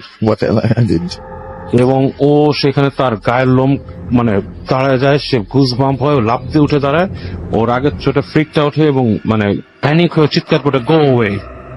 যখন চিৎকার করে তখন সে দেখে যে একটা শব্দ হয়, মানে ঠাস ঠাস করে গ্লাস যেগুলো আছে ওখানে গ্লাস ছিল, প্রত্যেকটা মনে হলো যে কেউ যদি কোনো ঢিলটাকে ছেঁচড়ায় মেরে ভাঙে, এইভাবে প্রত্যেকটা গ্লাস ভেঙে যায়, এবং শেষের যে ক্যাবিনেটটা ওটা বোধহয় ট্রিম করে শব্দ হয়। আচ্ছা। এবং সব পুরা কোনো শব্দ নাই। যাই হোক সে ফাইনাল ওখান থেকে বেরোতে পারে এবং বেরোতে পেরে সে যে দেখে যে গ্লাস আসলে সব ভেঙে পড়ে আছে, এন্ড ইটস নট পসিবল যে একটানে এতগুলো গ্লাসকে কেউ ভেঙে দিয়ে যাবে।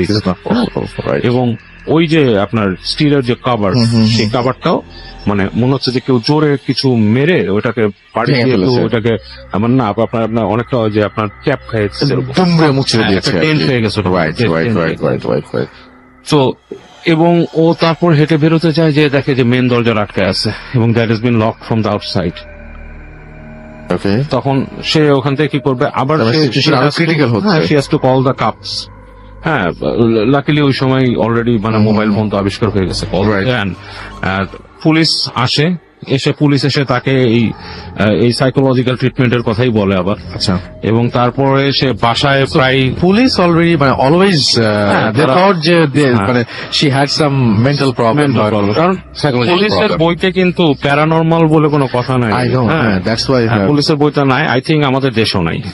that's what I say. Thing is but বাইরের আপনারা যে এই ইনভেস্টিগেটিভ ওরা জিনিসটা যেটা নাকি একটু সুপার ন্যাচারাল পায়, সেটা কিন্তু স্টিল ইনভেস্টিগেট করে। এই কারণেই কিন্তু একদম। আপনার ওই যে একটা আমরা টিভি সিরিজ দেখতাম এক্স ফাইল, যেটা ছিল এক্স ফাইল, পুলিশ এবং ডক্টরের কাছে এই যে এই প্যারানর্মাল ব্যাপার এগুলো হচ্ছে আপনার আসলে সাইকোলজিক্যাল, বাট তাদের একটা কিন্তু সিক্রেট উইং আছে বাইরে, যেটা ওরা কারো কাছে ফ্ল্যাশ করে না, বাট আচ্ছা। They do investigate those. আমাদের পুলিশ ভাই যারা শুনছেন, প্লিজ এরকম কিছু আমাদের শেয়ার করতে, তাদের- তারা গেলে শেয়ার করে প্লিজ। সিক্রেট উইং অবশ্যই আছে, এবং তারা এবং এটা শুধু নিচের লেভেল না, একদম টপ লেভেল পর্যন্ত ওদের একটা সিক্রেট একটা উইং আছে, যেটা নাকি যারা এইসব নিয়ে ইনভেস্টিগেট করে, কাজ they actually admits the something different than human being exists. আচ্ছা। সো এনিওয়ে, অ্যালাইনার ব্যাপারটা একদমই মানে নর্মাল জিনিস, যেহেতু তারা একদম তারা এটাকে নিয়ে খুব মাথা ঘামায় নেই, তাকে সাইকোলজিক্যাল পেশেন্টই মনে করছে এবং তাকে বাসায় পাঠায় দেওয়া হয়। এবং সে অ্যালাইনা খুব সমস্যায় পড়ে, এবং রাতের বেলা যে সমস্যাগুলো হতো, সে দেখতো যে তার যে রেস্টরুম আছে, সেই রেস্টরুমে প্রায় কেউ গুনগুন করে গান গাচ্ছে, এবং মানে তার ফ্ল্যাশ করে দিচ্ছে, ফ্ল্যাশের শব্দ হচ্ছে, এবং তাকে ডাকতেছে রেস্টরুমের ভেতর থেকে। রাতের বেলা ধরেন শুয়ে আছে, হঠাৎ করে সে শুনতেছে ওখান থেকে ডাকতেছে লায়না, এবং এমন করে ডাকতেছে মানে ইটস লাইক ফ্রেন্ডলি কল, কিন্তু ফ্রেন্ডলি কলটাই খুব মনে করছিলাম ফ্রেন্ডলি কলটাই খুব ভয়াবহ, রাসেল ভাই, খুব ঠান্ডা গলায়। এবং এইটা সে চেঞ্জ করার জন্য সে মনে করছিল এটা তার বাসা। She went to her aunts house অন্য জায়গায়, এবং সে ফ্লোরিডাতেও মুভ করছিল। But how did she get rid out of it? হ্যাঁ, এটাই বলছি। এন্ড দেন হোয়াট হ্যাপেন, যে এরকম করতে করতে তাকে তার বাবা মা একসময় চিন্তা করে যে তার বাবা মা তাকে বুঝে যে she knows lots of rational explanation, তার অনেক রেশনাল এক্সপ্লেনেশন আছে সবকিছু সম্পর্কে। বাবা মা বুঝে যে তার মেয়ে আসলে সাইকোলজিক্যালি ডিসঅর্ডার না, এবং সাইকিয়াট্রিস্টের কাছে নেওয়ার পর সাইকিয়াট্রিস্ট বলে ভালো হচ্ছে না কোনোভাবে। সাইকিয়াট্রিস্ট বলে যে I don't think anything wrong with her, she says thing, but this is a main মানে কমন সিনারিও, ইউ নো, যে যখনই কোনো মানে ধরনের এই ধরনের কোনো মেডিকেশন বা কোনো ধরনের অ্যাডভাইস নিতে যাওয়া হয়, মানে মোস্ট অফ দ্য কেসেস যা হয় আর কি, আমি তাই বলছি, মানুষের কাছে শুনে বলছি, প্রথমে বলা হয় যে সাইকোলজিক্যাল প্রবলেম, পরে একজন সাইকিয়াট্রিস্টকে দেখানোর পরে যে না, everything is normal. So what's the problem? মানে প্রবলেমটা তো অবশ্যই দ্বিধাবোধ করে না, না? অবশ্যই প্যারানর্মাল, কারণ Exactly. রাসেল ভাই পৃথিবীতে তো আমাদের এত সবাই কিন্তু বেশিরভাগ মানুষই কিন্তু থিস্ট, এই থিস্ট কিন্তু আসলে কম, এবং প্রত্যেকটা থিস্ট যে যারা আছে, কেউ আছে মনোথিস্ট, কেউ Right, right. সেটা different সবাই কিন্তু অ্যাকচুয়ালি একটা জিনিস বিশ্বাস করে, god and evil, existence of evil কিন্তু সবাই বিশ্বাস করে। এবং যে মানুষটা একদম নাস্তিক, সেও কিন্তু অন্ধকার ঘরে যে ভয় পায়। হ্যাঁ, আপনি আজকে যে আমরা যে হোটেলের নিচে যে এটা দেখলাম, আমাদের যে একটা ডেমনস্ট্রেশন ছিল, একটা হরর শো ছিল, আই এম শিওর যে কোনো মানে নাস্তিক মানুষকে সেখানে ঢোকা দিলেও সে ভয় পাবে। হ্যাঁ, থিংস লাইক দ্যাট, এবং হয় situations are created like that. So what are you scared of? কি দেখে ভয় পাচ্ছেন আপনি, ঠিক না? ভয় পাওয়ার কিছু একটা জিনিস আছে, সেটাই। হ্যাঁ। সো এইখানেই কোয়েশ্চেনটা। তো যেটা ব্যাপার হয় যে অ্যালাইনাকে সাইকিয়াট্রিস্ট কিন্তু বলছিল যে she is quite normal, you know, I don't see anything wrong with her, she sees thing, but it's not that she is making up, I don't believe it. So এই জিনিসটাতে অনেক বেশি তার বাবা মা অনেক স্ট্রেংথ পায়, যে সাইকোলজিস্টরা তাকে বলছে যে তার সাইকিয়াট্রিস্টরা বলছে যে তার বাচ্চা ঠিক আছে। So what happened? Finally, they took her to England. হ্যাঁ, ইংল্যান্ডে নিয়ে যায়। ইংল্যান্ডে চার্চের একটা ইসের মাধ্যমে তাকে প্রিস্টের কাছে ওখানে নিয়ে যে তার একটা এক্সোরসিজম করতে চায় তারা। তো চার্চের যে প্রিস্ট তাকে দেখে কিছুক্ষণ পরে তাকে ওখানকারই একটা মুসলিম সেন্টার আছে সেখানে পাঠায় বলে যে ওখানে উনি চিনে, কারণ এক্সোসিজমটা নাকি ওখানে লিগাল না করা। আচ্ছা আচ্ছা। তো বলে আপনি ওনার কাছে যান এন্ড সলিউশন। এবং ফাইনালি ওই যে যিনি যার কাছে যান, যে এক্সপার্টের কাছে যান, তিনি বলে যে এটা হচ্ছে একটা জিন্নাত, জিন বা ডিমন যাই বলেন। অ্যাকচুয়ালি সে ঘন্টাও বলে দেয় কখন থেকে তাকে এটা অ্যাট্রাক্ট করে। সে যখন নদীর পাড়ে গিয়েছিল, that's when the problem started. খুব বাজে কোনো জিন যেগুলো আর কি পানির কাছে থাকে সেরকম তাকে ধরেছিল, এবং সেটা ইমিটেট করা শুরু করে তার ফ্রেন্ডকে। হ্যাঁ, মানে সামথিং টু ডু, এগুলো অনেক ব্যাপার যে we know that genes live for thousands of years, and they know a lot of things. Right. They know the stories. They know who's around with you. আমরা মানে এত সময় পর্যন্ত বাঁচলে আমাদের যদি আমরা বাঁচতাম আমাদের কি ধরনের এক্সপিরিয়েন্স হতো আসলে? আমরা তখন সবই জানতাম, কতগুলো জামানা দেখতাম আমরা। আমাদের যারা মুরব্বী আছে, যারা বড় আছে, তারা বলে না আমরা কত জেনারেশন, হ্যাঁ আমরা কত জেনারেশন আছে, ছোটকালে আমরা চারানা দিয়ে এটা খাইছি, Exactly. 1 পয়সা দিয়ে এটা পাইছি, সো থিংস লাইক দ্যাট। মানে they have seen lot of, এবং তারা স্টোরিও জানে, আরেকজনের কাহিনীও জানে। সো উনি বলেন যে ওর সাথে এরকম একটা জিন আসছে, এরকম কাহিনী। সো উনি তাকে কিছু রেমেডি দেন, এবং ওই রেমেডি ফলো করার পরে লাইনা এখন কিছুটা ভালো অবস্থায় আছেন। এন্ড স্টিল তাকে বলা হয়েছে যে অনেক জায়গায় না যেতে, অনেক কিছু না করতে, বিকজ তার সাথে যে এন্টিটিটা আসছে সেটা পাওয়ারফুল একটা এন্টিটি। আচ্ছা, এইটাই ছিল কাহিনী। ভাই, থ্যাংক ইউ সো মাচ বাবু ভাই, আপনার ঘটনার জন্য আপনাকে অনেক অনেক অনেক অনেক ধন্যবাদ। আমরা অনেকক্ষণ ধরে শুনলাম এই ঘটনাটা, এবং বেশ লম্বা চড়া একটা ঘটনা শুনলাম। আই হোপ আপনাদের ভালো লেগেছে। আসসালামু আলাইকুম লিসেনার্স, রাসেল ভাইকে অসংখ্য ধন্যবাদ, ভূত এফএম টিমকে ধন্যবাদ আজকে মানে এত সুন্দর একটা অনুষ্ঠানে আমন্ত্রণ জানানোর জন্য। বিশেষ করে এখানে আসার পর রাসেল ভাই মানে সবকিছু খুব এনজয় করছি স্টিল নাও। বিশেষ করে আমি আর ফারনান মনে হয় যতজন গেস্ট আসছে সবচেয়ে বেশি এনজয় করেছি আমরা দুইজন। তো অসংখ্য ধন্যবাদ আপনাদেরকে, ভূত এফএম টিমকে এবং হোটেল 6 সিজনের কর্তৃপক্ষকে, তাদের মানে সবার সম্মিলিত প্রচেষ্টা এত সুন্দর একটা মানে আয়োজনের জন্য। রাসেল ভাই, আমি এখন যে ঘটনাটি শেয়ার করতে যাচ্ছি সেই ঘটনাটি একটি বিল কেন্দ্রিক ঘটনা। তো বিলের বর্ণনা দিয়ে আমি আগে দেব, তারপর আমি মেইন ঘটনাতে যাব। এই বিলটি রাজবাড়ী জেলার কালুখালী উপজেলাতে অবস্থিত। কালুখালী মেইন যেই উপজেলা কমপ্লেক্স আছে সেখান থেকে 2 কিলোমিটার ভিতরে যেতে হয়। তো ওই বিলের পাশ দিয়ে যে রাস্তাটি গিয়েছে 2016 সালে ওখানে রাস্তা নির্মিত হয়। আগে ওখানে মানে সাধারণ রাস্তা ছিল, মানে মাটির রাস্তা ছিল। এবং রাসেল ভাই, ওই জায়গাটা এতটা মানে ভয়ঙ্কর যে দিনের বেলাতেও ওই রাস্তা দিয়ে লোকজনের আনাগোনা খুব কম, আর রাতের বেলাতেও কোনো প্রশ্নই আসে না। আর ওই বিল কেন্দ্রিক অসংখ্য ঘটনা আছে, ছোটখাটো অনেক ঘটনা যেগুলো বলে শেষ করা যাবে না। তো তার মধ্যে আমি এমন একটা কমন ঘটনা বলবো যেটা অধিকাংশ সময় সেখানে ঘটে। সেই কমন ঘটনাটি আমি আজকে বলবো। বিলের নাম হচ্ছে পদ্মবিল। ওই এলাকার যারা আছেন তারা অবশ্যই পদ্মবিলের নামের সাথে অতি রাজবাড়ী জেলার কালুখালী উপজেলায়। তো যারা ওই এলাকায় আছেন তারা সবাই পদ্মবিলের নাম জানেন, আর যারা জানেন না আজকে অবশ্যই আমার মাধ্যমে ওই জায়গাটার সম্পর্কে জানবেন। কারো যদি দেখার ইচ্ছা হয় অবশ্যই সেই জায়গায় গিয়ে দেখে আসবেন, এবং রিকোয়েস্ট করবো অবশ্যই দিনের বেলা যাবেন, কখনো রাতের বেলা নয়। আচ্ছা রাসেল ভাই, ওই পদ্মবিলের ওখানে একটি বড় একটি মানে পাকড় গাছ রয়েছে। আমি নিজে ওখানে গিয়ে দেখে এসেছি এবছরের ফেব্রুয়ারি মাসে গিয়ে, যখন শীত প্রায় শেষের দিকে। তখন আমি রাজবাড়ির যেই আমাদের হরর টিম আছে, যেটা আমাদের ভূতি ফ্যান ক্লাব যেটা আছে, ওরা আমাকে বলেছিল যাওয়ার জন্য, ওরা ইনভাইট করেছিল। আমি গিয়ে ওখানে দেখে এসেছিলাম, তখনই ঘটনাটা কালেক্ট করা। কিন্তু বিভিন্ন কারণে বলবো করে বলা হয় না, আজকে হলোইনের প্রোগ্রামে ঘটনাটি শেয়ার করতে চাই। রাসেল ভাই, ওইখানে একজন মানে কৃষক আছেন। তো ওই কৃষকের নাম হচ্ছে হলো জালাল মিয়া। তো উনি খুব দরিদ্র হওয়ার কারণে উনি ওখানে যেই জায়গাটা আছে, ওই বিলটা কিন্তু রাসেল ভাই মানে বর্ষাকালে একদম পানিতে টইটুম্বুর করে, এবং বর্ষাকালে এত পানি হয় যে এই মাথা থেকে ও মাথা দেখাই যায় না, একটা বিশাল সমুদ্র মনে হয়। কিন্তু যদি শুকনার সময় মানে গ্রীষ্মকালীন সময় মানে ওখানে গেলে মানে বিশাল মানে ফসলি জমি দেখা যায়, মনেই হয় না যে ওখানে কোনো বিল রয়েছে। তো উনি অন্যের মানে খেতে চাষাবাদ করতেন, যে চাষাবাদের মানে যে ফসলটা হবে তার অর্ধেক উনি নেবেন, অর্ধেক জমির মালিক নেবেন, এই হলো শর্তে উনি চাষাবাদ করেন। ওনার নিজের কোনো জমি নেই, অত্যন্ত দরিদ্র ব্যক্তি উনি। তো তখন বৈশাখ মাস সময় এই, আর ঘটনাটি 2015 সালের ঘটনা, খুব বেশি দিন আগে না, 2015 সালের ঘটনা। তো বৈশাখ মাস চলে আসছে, তো উনি যেই ফসলটি রোপণ করেছিলেন আমাকে বলেছিলেন উনি এক প্রজাতির ধান লাগিয়েছিলেন আর কি। তো ওই ধানটা যখন লাগান, তখন ওনার ওই ধানটা যখন প্রায় পাক ধরে এসছে, তখন ওনার ওই জমির যে মালিক বলেন যে দ্রুত ধানটা কাটতে, না হলে বৈশাখ মাসে ঝড় আসবে, যদি শিলাবৃষ্টি হয় তাহলে ধান নষ্ট হয়ে যেতে পারে, সুতরাং তুমি দ্রুত কেটে আমার ভাগেরটা আমার বাড়িতে দিয়ে আসো।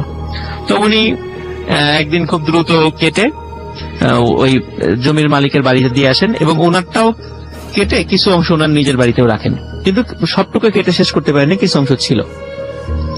তো একদিন রাতের বেলা, বিশেষ করে মানে ওখানে তো 7টা-8টা মানে অনেক রাত, এখনো পর্যন্ত সেখানে 7টা মানে অনেক রাত। তো রাতের বেলা উনি চিন্তা করলেন যে যদি কোনো কারণে ঝড়ো বৃষ্টি হয় বা শিলাবৃষ্টি হয় আজকে রাত্রে, তাহলে তো যেই ফসলটুকু আছে ওটা তো আমার ভাগের, তাহলে তো পুরোটাই নষ্ট হয়ে যাবে, তাহলে আমি কি খাবো? সুতরাং ওদিকে মেঘ গুড় করছিল, উনি ভয় পাচ্ছিলেন যে যদি সত্যি বৃষ্টি হয়, ডুবে যায়, মানে নষ্ট হয়ে যায়, তাহলে তো অনেক ক্ষতি হয়ে যাবে আমার। তো উনি সিদ্ধান্ত নিলেন এই রাতের বেলায় উনি হারিকেন নিয়ে ওখানে যাবেন, রাতের বেলায় যত ধান আছে উনি নিজেই সব কেটে ফেলবেন। আর উনি অনেক দরিদ্র লোক ছিল, আসলে উনি যে সাথে কোনো সহযোগী নেবেন ওনার সেই সামর্থ্য ছিল না।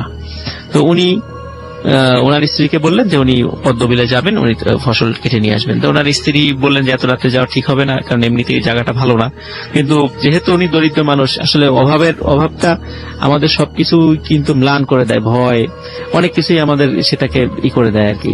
তো উনি ওই কারণে হাতে একটি হারিকেন এবং কাঁচি নিয়ে, আমাদের এলাকায় যেটাকে কাঁচি বলি, ধান কাটার সময় যেটা ব্যবহার করে, কাঁচি নিয়ে উনি ওই বিলে চলে যান। তো ওনার যে জায়গাটা সেখানে কাটা শুরু করেন। তো রাসেল ভাই একটা বিষয় বলি, ওই যে পাকর গাছের কথা আমি বলেছি, ওই পাকর গাছের নিচে একটি কুয়া ছিল। কুয়াটি 2016 সালে যখন ওই রাস্তা মানে পাকা রাস্তা করে ওই জায়গাটা, রাস্তার সম্প্রসারণের কারণে ওই কুয়াটা এখন ঢেকে গেছে, ওখানে মাটি ফেলে ওটা করে দেওয়া হয়েছে। ওই কুয়া কেন্দ্রিক অসংখ্য মানে ঘটনা আছে আর কি, কারণ ওই কুয়ার মধ্যে যে কত লোককে হত্যা করার মধ্যে ফেলে রাখা হয়েছিল, মানে তার কোনো হিসাবই নেই। আচ্ছা, ওখানে স্থানীয় লোকরা ওইটা সবাই জানেন আর কি, কুয়া সম্পর্কে আর ওই গাছ সম্পর্কে। তো উনি যথারীতি উনি ফসল কাটা শুরু করছিলেন। যখন ফসল কাটছেন, আস্তে আস্তে কাটছেন, হঠাৎ ওনার মনে হলো যে আর্মিরা যেমন মানে সবাই সারিবদ্ধভাবে মার্চ করতে করতে এগিয়ে আসে, মনে হচ্ছিল ওনার পেছন থেকে অনেক লোক মার্চ করতে করতে এগিয়ে আসছেন। তখন উনি পেছন দিকে তাকান। উনি পেছন দিকে তাকানোর পরে দেখতে পারেন ওই কুয়া থেকে অনেক লোক উঠে আসছে, এবং কারো কারোর সাথে ঘোড়া রয়েছে, এবং রাসেল ভাই ওই ঘোড়াগুলোর একটারও মাথা ছিল না। আচ্ছা, ওই কুয়ার মধ্যে থেকে সব উঠে আসছে একে একে। তো একে একে উঠে উঠে সবাই ওই মাঠের মধ্যে যাচ্ছে, যেতে যেতে রাসেল ভাই সবাই মানে মাঠ বিশাল মাঠ, ওই মানে হাজার হাজার এরকম লোক মানে ঘিরে দাঁড়ায়, মাঠের ভিতরে গোল হয়ে দাঁড়ায়। এখন দেখে ওদের মধ্য থেকে বেশ কিছু লোক রাজার মতো পোশাক পরা, তারা এগিয়ে গিয়ে একটা জায়গায় বসে। বসার পরে ওই যে রাসেল ভাই ঘোড়ার কথা বললাম, ওই ঘোড়ার উপরে সওয়ারিও ছিল। তখন ওরা সবাই ঘোড় দৌড়ের প্রতিযোগিতা করছে ওইটুকুর মধ্যে, মানে কে ফার্স্ট হবে। আর ওই যে রাজার মতো কয়েকজন বসে আছে, ওনারা ওইটা দেখছেন। তো মনে হচ্ছে যে এখানে মানে একটা ঘোড় দৌড়ের প্রতিযোগিতা হচ্ছে। রাইট। তো উনি এই বিষয়টা দেখেন। আর আরেকটা জিনিস হিসেবে দেখেন, ওখানে যতগুলো লোক ছিল, মানে সবার মুখটা মনে হচ্ছে যে সবার মুখটা মানে মাথাটা কঙ্কাল, মানে আমাদের শরীরের মানে বডি ঠিক আছে, বাট মাথাটা মনে হচ্ছে শুধু খুলি, মানে এমনি কঙ্কাল যেটা বোঝায় আর কি, মাথাটা, মুখে কোনো মাংস নেই। এই দৃশ্য উনি দেখেন। তো এই দৃশ্য দেখে উনি যে ওখান থেকে দৌড় দিয়ে চলে আসবেন, ওনার শরীরটা মানে এমন ভাবে মনে হচ্ছিল ওনার শরীরটা জমে গেছে, উনি 1 ইঞ্চি ওখান থেকে নড়তে পারছিলেন না। তো উনি এই সব দেখছেন। কিছুক্ষণ পরে দেখে যে ঘোড় দৌড়ের এই প্রতিযোগিতা শেষ হয়ে গেল, আবার সবাই সারিবদ্ধভাবে মানে হেঁটে হেঁটে ওই কুয়ার দিকে যেতে থাকলেন, এবং সবাই কুয়ার মধ্যে চলে যাচ্ছে। আচ্ছা, ওই দৃশ্য উনি দেখছেন এবং তাকিয়ে দেখছেন। কিছুক্ষণ পরে মনে হলো সবাই চলে গেছে ওর মধ্যে। হঠাৎ উনি ফিল করলেন ওনার পেছনে কেউ একজন দাঁড়িয়ে আছে।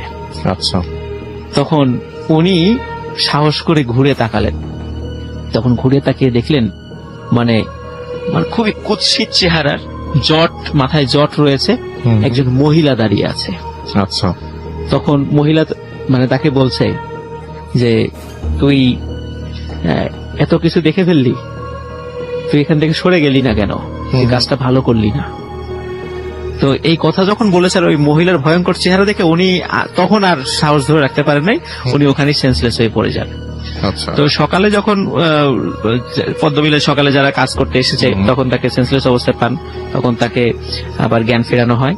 তখন উনি এই সব স্তরে সবাইকে ঘটনাটা বর্ণনা করেন যে এই ঘটনাটা ঘটেছিল। তো আসলে ওই ঘটনাটা এখানে শেষ হলে পারতো, কিন্তু আসলে ঘটনাটা এখানে শেষ হয়নি, কারণ ঘটনা আরেকটা খুবই একটা করুণ পরিণতির দিকে গিয়েছিল, সেটাই বলবো এখন। তো বর্ষাকালে কিন্তু ওই পদ্মবিল মানে মনে হয় যে সমুদ্রের মতো, আমি তো বলেছি একটু আগে, মানে এই মাথা থেকে ও মাথা আপনি কিছুই দেখতে পারবেন না, মানে চোখ যতদূর যায় শুধু পানি আর পানি। তো উনি আর ওই সময় ওই অঞ্চলের লোকজন যে কাজটা করে, ওই সময় তো সব ফসল মানে পানির নিচে তলিয়ে যায়, ওই সময় সবাই মাছ ধরে ওখানে, ওই পদ্মবিলে মাছ ধরে। তো সারা রাত ধরে মাছ ধরে, সকালবেলা রাজবাড়ির বাজার, কালুখালী বাজার, তারপরে আপনার পাংশা যে থানাটা আছে, ওরা ওখানে মাছগুলো নিয়ে যায়। তো যেহেতু মানে একদম মানে কোন চাষ করা মাছ না, এবং ওই পদ্মবিলের মাছের এখনো পর্যন্ত আমাদের ভালো কদর আছে, মানে বেশ কদর আছে। আমরা বাজারে গেলেই, রাজবাড়িতে বাজারে গেলে যদি শুনি যেটা পদ্মবিলের, তাহলে আমরা সবাই মানে বেশি দাম হলে ওটা কিনে নেওয়ার চেষ্টা করি, আমাদের জন্য প্রথমে নিয়ে আসবেন। জি জি। তো ওখানে ওই যেই মানে জালাল মিয়া, উনি ওনার সন্তান রয়েছে, দুটো সন্তান রয়েছে, যেই সন্তানের বয়স 15 বছর, তো বড় ছেলে আর কি, তাকে নিয়ে রাতের বেলা মাছ ধরতে যেতেন। ওনার একটা নৌকাও ছিল, মাছ ধরতে যেতেন।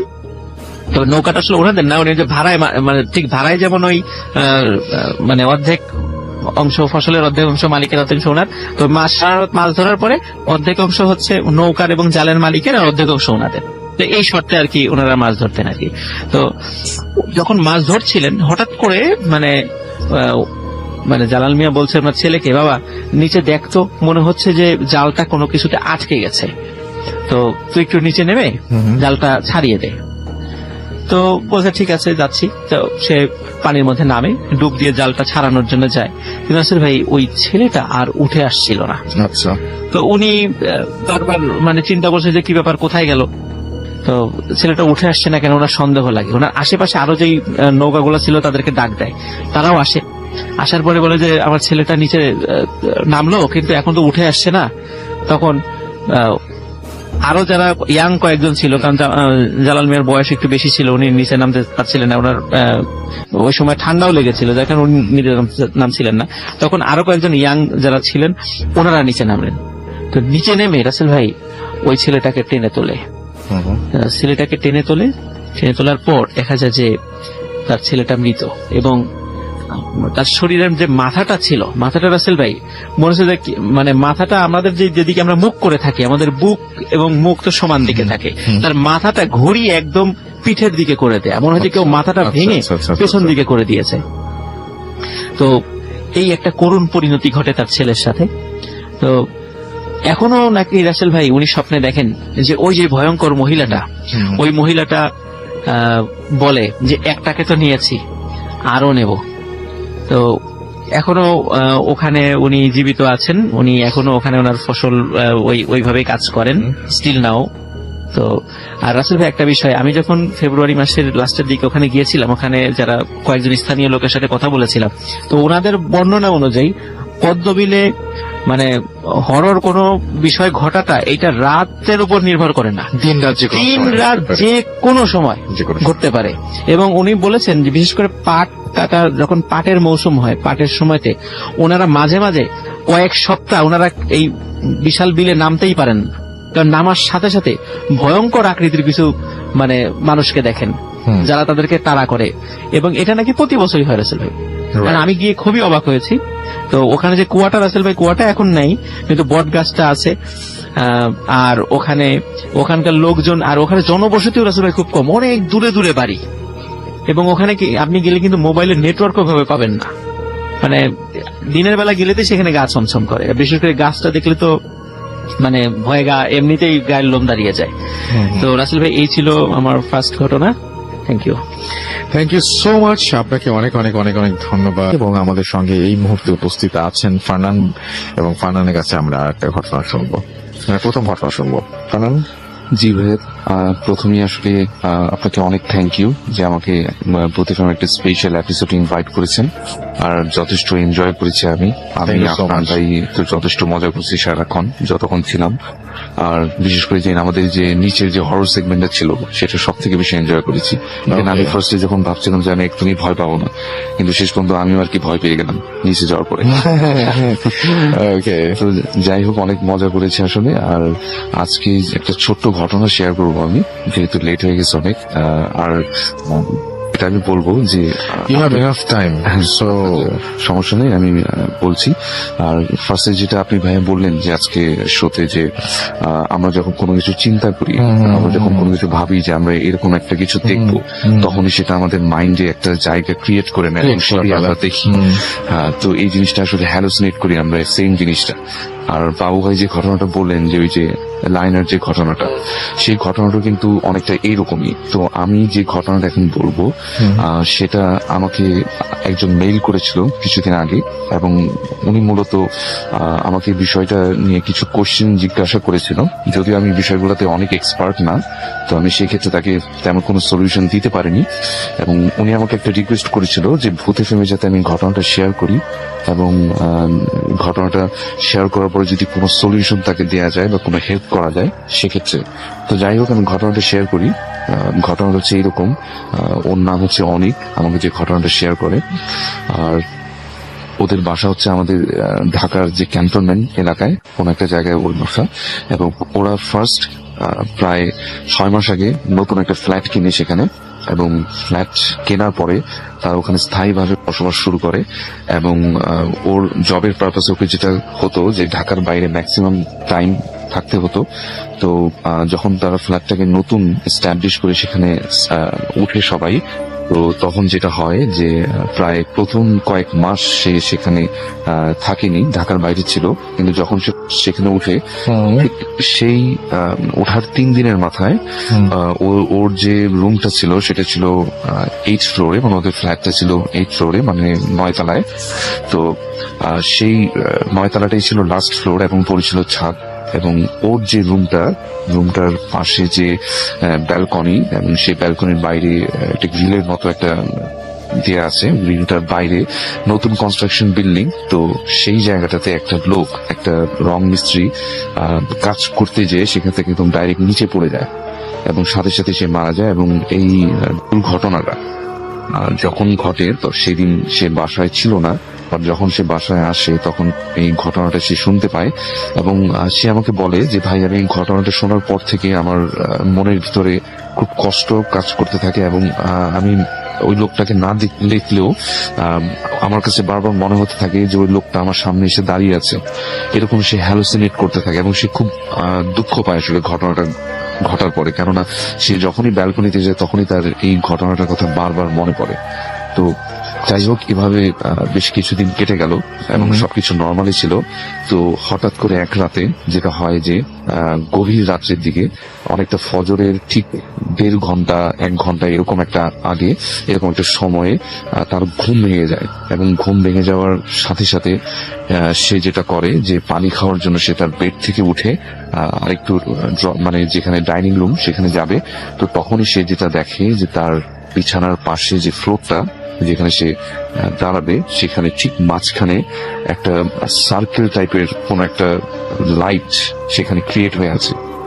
তো ফার্স্ট যখন সে এটা দেখে, সে ভাবে যে হয়তো বা বাইরে জানালা থেকে কোনো কিছু লাইট আসছে, অথবা এরকম হয়তো বা চাঁদের আলো পড়তেছে, এরকম কিছু একটা। কিন্তু যখন সে ভালো মতো সেই লাইটের সোর্সটাকে খোঁজার চেষ্টা করলো, সে দেখলো যে না, এটা আসলে বাইরে থেকে আসছে না, এটার সোর্সটা ক্রিয়েট হয়েছে বাসার ভিতরের কোন একটা জায়গা থেকে। সে খুব ভালো মতো দেখার চেষ্টা করলো যে এটা আসলে কোত্থেকে ক্রিয়েট হয়েছে। সে আমাকে যেটা বলে যে লাইটের এরকম একটা আকৃতি ছিল যে অনেক সময় আমরা যখন টর্চ লাইট জ্বালাই, টর্চ লাইটের আলোটা যখন কোথাও মানে পড়ে, তখন সেটা কিন্তু একটা সার্কেল আকার ধারণ করে। রাইট, হ্যাঁ, ঠিক সেই রকম একদম তার ফ্লোরের মাঝখানে অনেক তীব্র আলো সম্পন্ন একটা লাইট মানে দেখা যাচ্ছে, কিন্তু সেটার সোর্স কোথায় সেটা সে খুঁজে পাচ্ছে না। ওকে। এক সময় তার মনে হচ্ছিল যে তার ফ্যানটা যে বরাবর ঠিক উপর থেকেই মনে হয় সেটা নিচে পড়তেছে লাইটটা, কিন্তু যখন সে ভালো মতো দেখলো যে না, এরকম কোনো কিছুই আসলে তার রুমে নেই যেখান থেকে এরকম লাইটটা ক্রিয়েট হবে, তো সে বেশ ভয় পেল এবং সে কোনো সলিউশন না ভেবে চুপচাপ ঘুমিয়ে পড়ার চেষ্টা করলো। তো এভাবে রাতটা আসলে শেষ হয়ে গেল, কিন্তু রাত শেষ হওয়ার সাথে সাথে সলিউশন তো আর হলো না। এরপরে যেটা হলো, বেশ কিছুদিন পর আবারও তার এভাবে রাতে ঘুম ভেঙে গেল এবং সে একইভাবে সেই লাইটটাকে বেশ কয়েক রাত দেখতে পেল এবং একটা সময় সে বেশ ভয় পেতে থাকলো এবং সে যখনই তার রাত্রে ঘুম ভাঙতো তখনই সে মানে ভয়ে আসলে কোথাও মানে তাকানোর চেষ্টাও করতো না, যে দেখলেই হয়তোবা সে ভয় পাবে। এভাবে করে আরো বেশ কিছুদিন কেটে গেল এবং এই সমস্যাগুলো আসলে তার নিজের মধ্যেই সে রেখে দিল, কারোর সাথে সে শেয়ার করতো না। সে মনে করতো যে হয়তোবা আমি হয়তোবা ভুল দেখি বা হ্যালোসিনেট করি, এরকম কিছু একটা।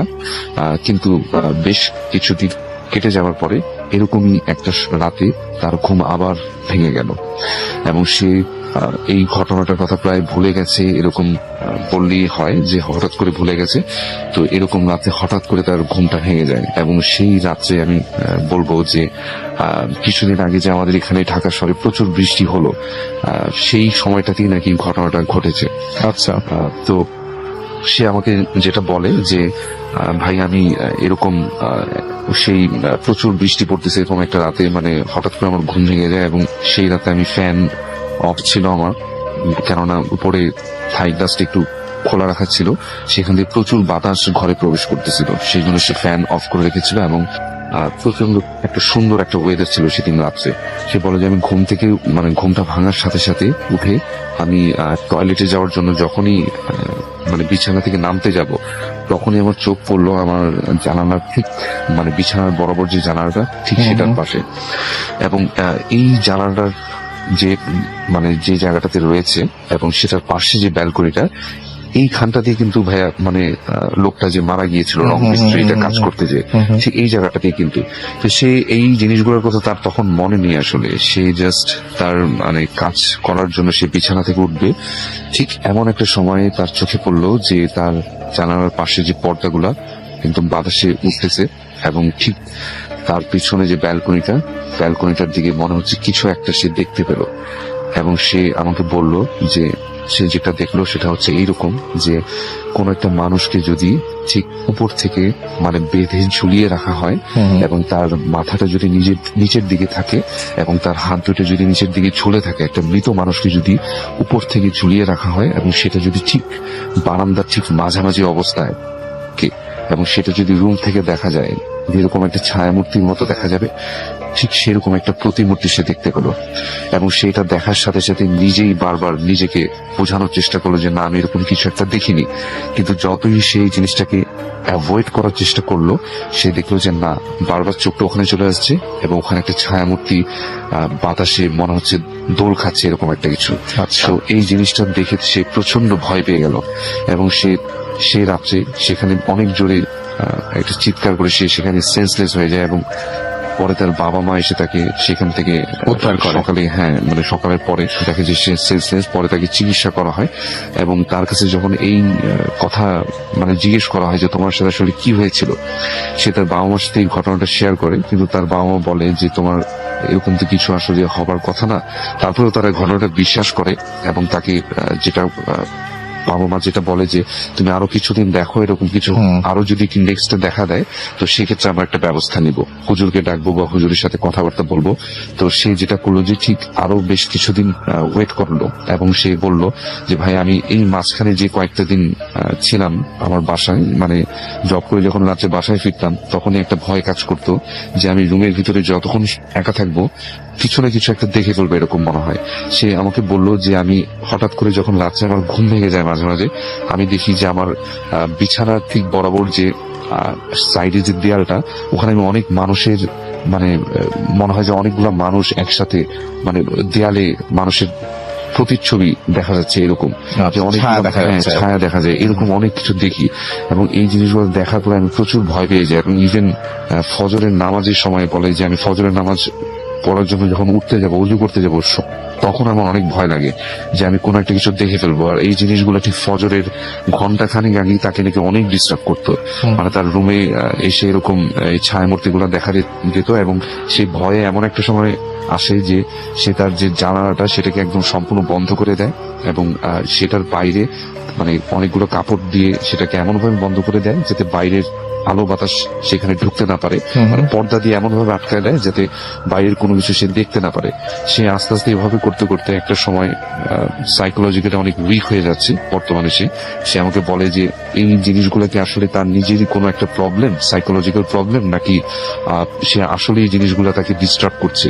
এবং সে আমাকে আরেকটা কথা বলে যে মাঝে মাঝে সে যখন ছাদে যায় তখন তার কাছে বারবার মনে হয় কোন একটা শক্তি, কোন একটা এনার্জি তাকে ওই যে ব্যালকনিটা ওই জায়গাটাতে আকর্ষণ করে, এবং যেখানে লোকটা মারা গিয়েছিল উপর থেকে পড়ে ওই জায়গাটাতে তাকে বারবার নিয়ে যেয়ে মনে হয় যে, মানে সে বলে যে আমি নিজেকে অনেক সময় কন্ট্রোল করতে পারি না, আমার মনে হয় যে আমি ওখান থেকে লাফ দিয়ে পড়ে যাই, এরকম সে ফিল করে।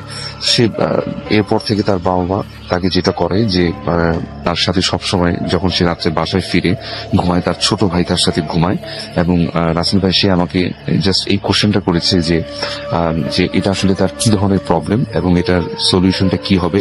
যদিও আমি বলেছি যে এরকম কিছু আমরা তো সলিউশন দেই না, বা আমাদের কাছে এরকম সলিউশন নেই।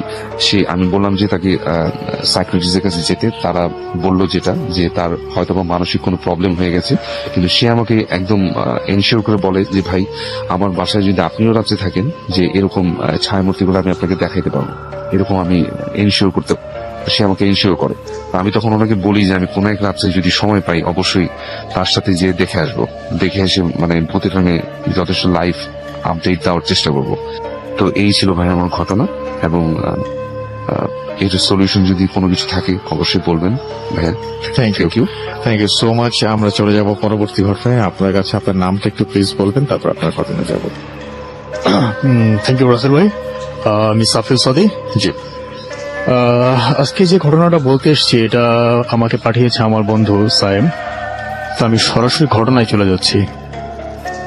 এটা 2012 সালের একটি ঘটনা। জি, ওর মামাতো ভাইয়ের বিয়ের জন্য ওরা মুন্সিগঞ্জে যায়, ওর খালাতো ভাই যারা আছে সবাই মিলে। তেমন একদিন ওরা ওর খালাতো বোনের বাসায় বেড়াতে যায়। তো রাত অনেক হয়ে যায়, প্রায় 11টা-12টা বেজে গেছে। তো তিনি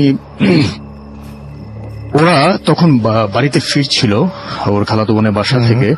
তো পথে কালী মন্দির পড়ে। তো ওরা যখন কালী মন্দিরটা পাস করছিল তখন ওদের কাছে মনে হচ্ছিল যে আশেপাশে খুব ঝড় বয়ে যাচ্ছে, মানে খুব বাতাস হচ্ছে, গাছে পাতা নড়ছে, এমন একটা অবস্থা। কিন্তু ওদের গায়ে কোনো বাতাস লাগছে না, মানে মনে হচ্ছিল একদম নিস্তব্ধ, কোনো বাতাস নেই আশেপাশে। কিন্তু ওরা দেখতে পাচ্ছে যে আশেপাশে পুরো ঝড়ের মতো একটা অবস্থা। তো ওরা একটু ভয় পেয়ে যায়, কারণ ওরা যখন ওর খালাতো বোনের বাসা থেকে বের হয়েছিল ওরা খুব ভাজা পোড়া খেয়েছিল, এবং ওর বোন বলেছিল যে এত রাতে বের না হতে। তারপর ওরা বের হয় এবং একটা সময় ওরা একটা ব্রিজের উপরে এসে বসে কিছুক্ষণের জন্য। তো মনে হচ্ছিল যে ব্রিজটা যেন কাঁপছে, ভূমিকম্প হলে যেমন হয়। কিন্তু ব্রিজের উপর দিয়ে কিন্তু কোনো গাড়িও যাচ্ছিল না, যে কোনো গাড়ি, ভারী গাড়ি যাওয়ার কারণে যে কোনো রকম কম্পন হবে তাও কিন্তু না। তো ওরা এক সময় চা খেতে যাবে, তো ভাবলো যে চা খেয়ে আসি। তো ওরা ওই রাস্তাটা ক্রস করে সামনে চলে যায়। ওরা জানে যে একটা দোকান খোলা থাকে ওইদিকে, একটু বাজারের দিকে। তখন বেশ রাত, প্রায় 2:30 থেকে 3টা বাজবে। তো ওরা যাচ্ছে সবাই মিলে। এমন সময় একটা বাজার পড়ে, একটা মাছের বাজার আর কি। তো মাছের বাজারে ঠিক পাশে একটা বাঁশঝাড়, ঘন বাঁশঝাড় থেকে হঠাৎ এক মহিলা ওদের সামনে এসে দাঁড়ায়। মহিলাটি পরনে ছিল নতুন একটি শাড়ি এবং মাথায় একটি ঝুড়ি। তো মহিলাটি পথ আগলে বলে, এই তোরা কোথায় যাস? তোর ভাই বলে যে কোথায় যাই, তোকে কি বলতে হবে? এমন সময় ওরা লক্ষ্য করে যে মহিলার মাথায় যে ঝুড়িতে লাল রঙের কিছু আছে। মানে ওরা ফার্স্টে ভেবেছিল যে পাগল হবে এবং মাথায় ইট হয়তো। তো এমন সময় মহিলাটি হঠাৎ বলে বসে, মাংস দিয়া যা, নাইলে মাংস নিয়ে যা। তখন ওরা অ্যাকচুয়ালি দেখতে পায় যে ঝুড়ির ভিতরে কাঁচা মাংস, যেটা থেকে রক্ত ঝরে পড়ছে। ওরা একটু ভয় পেয়ে পেছনে সরে যায়। তখন মহিলা ওদের দিকে হাত বাড়িয়ে বলতেই থাকে, মাংস দেয়া যা, তাহলে মাংস নিয়ে যা। ওরা তখন দৌড় দেয়, মহিলাটিও ওদের পিছনে পিছনে দৌড়াতে থাকে। এমন সময় ওরা একটি কবরস্থান দেখে ওখানে ঢুকে যায় এবং পরে দেখতে পায় যে কোনো কিছু নেই, আশেপাশে সব শুনশান। একটু হাঁটার পর ওরা একটা চায়ের দোকান খুঁজে পায় এবং চায়ের দোকানদার বলে যে আপনারা ওই রাস্তা দিয়ে এসেছেন, ওই রাস্তা তো খুব খারাপ, এত রাতে আপনারা এখান দিয়ে আসতেছেন। তো ওরা তখন এই ব্যাপারটা খুলে বলে যে আমরা এই ব্যাপারটা দেখেছি। তখন দোকানদার বলে যে এই মহিলাটিকেই প্রায় এই রাস্তায় দেখা যায় এবং তিনি প্রায় 3-4 বছর আগে ওখানে সুইসাইড করেন মাছের বাজারে। তারপর থেকে অনেকেই তাকে এখানে দেখে। এই ছিল রাসেল ভাই ঘটনা। Thank you so much. আমাদের কাছে একটা ইমেল এসেছিল, আমরা নাম না বলি, হ্যাঁ, আমাদের যে I hope you are fine. I am a regular listener of Bhoot FM. This is not a horror story, this is my personal problem. Few months ago I faced some I had some problem like black magic related কিছু problem ছিল তার, এবং তিনি বলেন যে it's too painful for me and but I don't know মানে যে solution সম্পর্কে উনি জানেন না, and how to solve this problem. If you know someone who can help and solve this problem, please suggest me. This is a humble request to you, and because I had I think treatment নিয়েছেন এবং completely এই প্রবলেমটা solve করতে পারেননি তিনি। So আপনার সাথে আমি কিছুই বলিনি, আপনাকে ফোনে কথা বলিয়ে দিয়েছিলাম। আপনি কি কথা বললেন আজকে এই ভদ্রলোকের সাথে এবং তারপরে কি বেরিয়ে আসলো, কি সলিউশন দিলেন, এটা একটু শুনতে চাই। এইটা ছিল আমাদের লাস্ট সারপ্রাইজ এবং লাস্ট সময়। জি আলহামদুলিল্লাহ, আমার সাথে ওই ভাইয়ের সাথে ফোনে কথা হয়। জি, আমি ওনার বিষয়টা যেটা দেখলাম, এটা আসলে কোনো মানুষ অথবা কোনো জিনগ্রস্ত রোগী নয়। আচ্ছা, সেটা হইতেছে আল্লাহ আমাদেরকে যে সৃষ্টি করছেন, আমাদের সুখ দুঃখ নিয়ে তো জীবন। কিছু মানুষের নামের প্রভাবে অথবা তার কিছু ভাগ্য নিয়ন্ত্রণে কিছু দীর্ঘ কয়েক মাস কষ্ট হয়, একটু সমস্যা দেখা দেয়। যেমন আমাদের ধর্মের মধ্যে আমাদের যে ঈমান আনি অল কদিরি অল খাইরিহি, ভাগ্যর ভালো মন্দ জি, আল্লাহ দিয়ে থাকেন। যখন খারাপ বিষয় আসে তখন ধৈর্য ধারণ করা, ভালো সময়তে শুকর আদায় করা।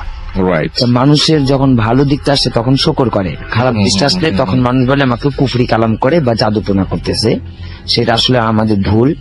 তা আমাদের যখন আল্লাহ পরীক্ষা নেওয়া থাকেন, যখন আমাদের খুব আর্থিক সমস্যা দেখা দেয়, মানসিক সমস্যা দেখা দেয়, 4-5 সমস্যা দেখা দেয়, জি, সেই মুহূর্তে ধৈর্য ধারণ সবর করে আল্লাহর কাছে বলতে হবে যে আল্লাহ আমাকে দিনটাকে তাড়াতাড়ি শেষ করে দাও। আচ্ছা, কিন্তু আমাকে এটা বলতে হবে না যে মানুষ আমাকে ক্ষতি করতেছে, ক্ষতি না। করেছে, না, সেটা বলা যায় না এবং সেটা কখন? না, নিশ্চিত না। তো আপনি কি পেয়েছেন, ওরা কি আমি আপনাকে ক্ষতি এটুকু করেছে? দেখেছি তার মানুষের দ্বারা কোনো সমস্যা নেই। আমি আল্লাহ তাআলার তরফ থেকেই সেই জিনিসটা যে ওনার 3-4টা মাস অথবা আর কিছুদিনও হইতে পারে, কারো একটু বেশি সময় লাগে, কারো 2-3 বছর লেগে 3 যায় না? বছর সময় লেগে যায় এই দিনটা পরিবর্তনের জন্য। সেটাতে এগুলো আপনি দেখেছেন যে 2-3 বছর লেগে যায় এবং তারপরে সুস্থ হয়ে যায় হ্যাঁ, একদম। আবার সুস্থ মানে আবার ঠিক হয়ে আসবে, আবার ঠিক হয়ে আসবে। এরকম অনেকেরই আছে, কারো কম সময় লাগে, কারো একটু বেশি সময় লেগে যায়। হ্যাঁ, সেটা হইতেছে আবার ইবাদত আমলের উপর। এরকম কেউ যদি পারে যে রাত্রিবেলা যদি চোখে পানি ফেলে আল্লাহর কাছে দোয়া চেয়ে নিতে পারে, কোন বুজুর্গের দ্বারা দোয়া চেয়ে নিতে পারে, মা বাবার কাছ থেকে দোয়া নিতে পারে, তাহলে তার সমস্যার সমাধান খুব দ্রুত শেষ হয়ে যায়।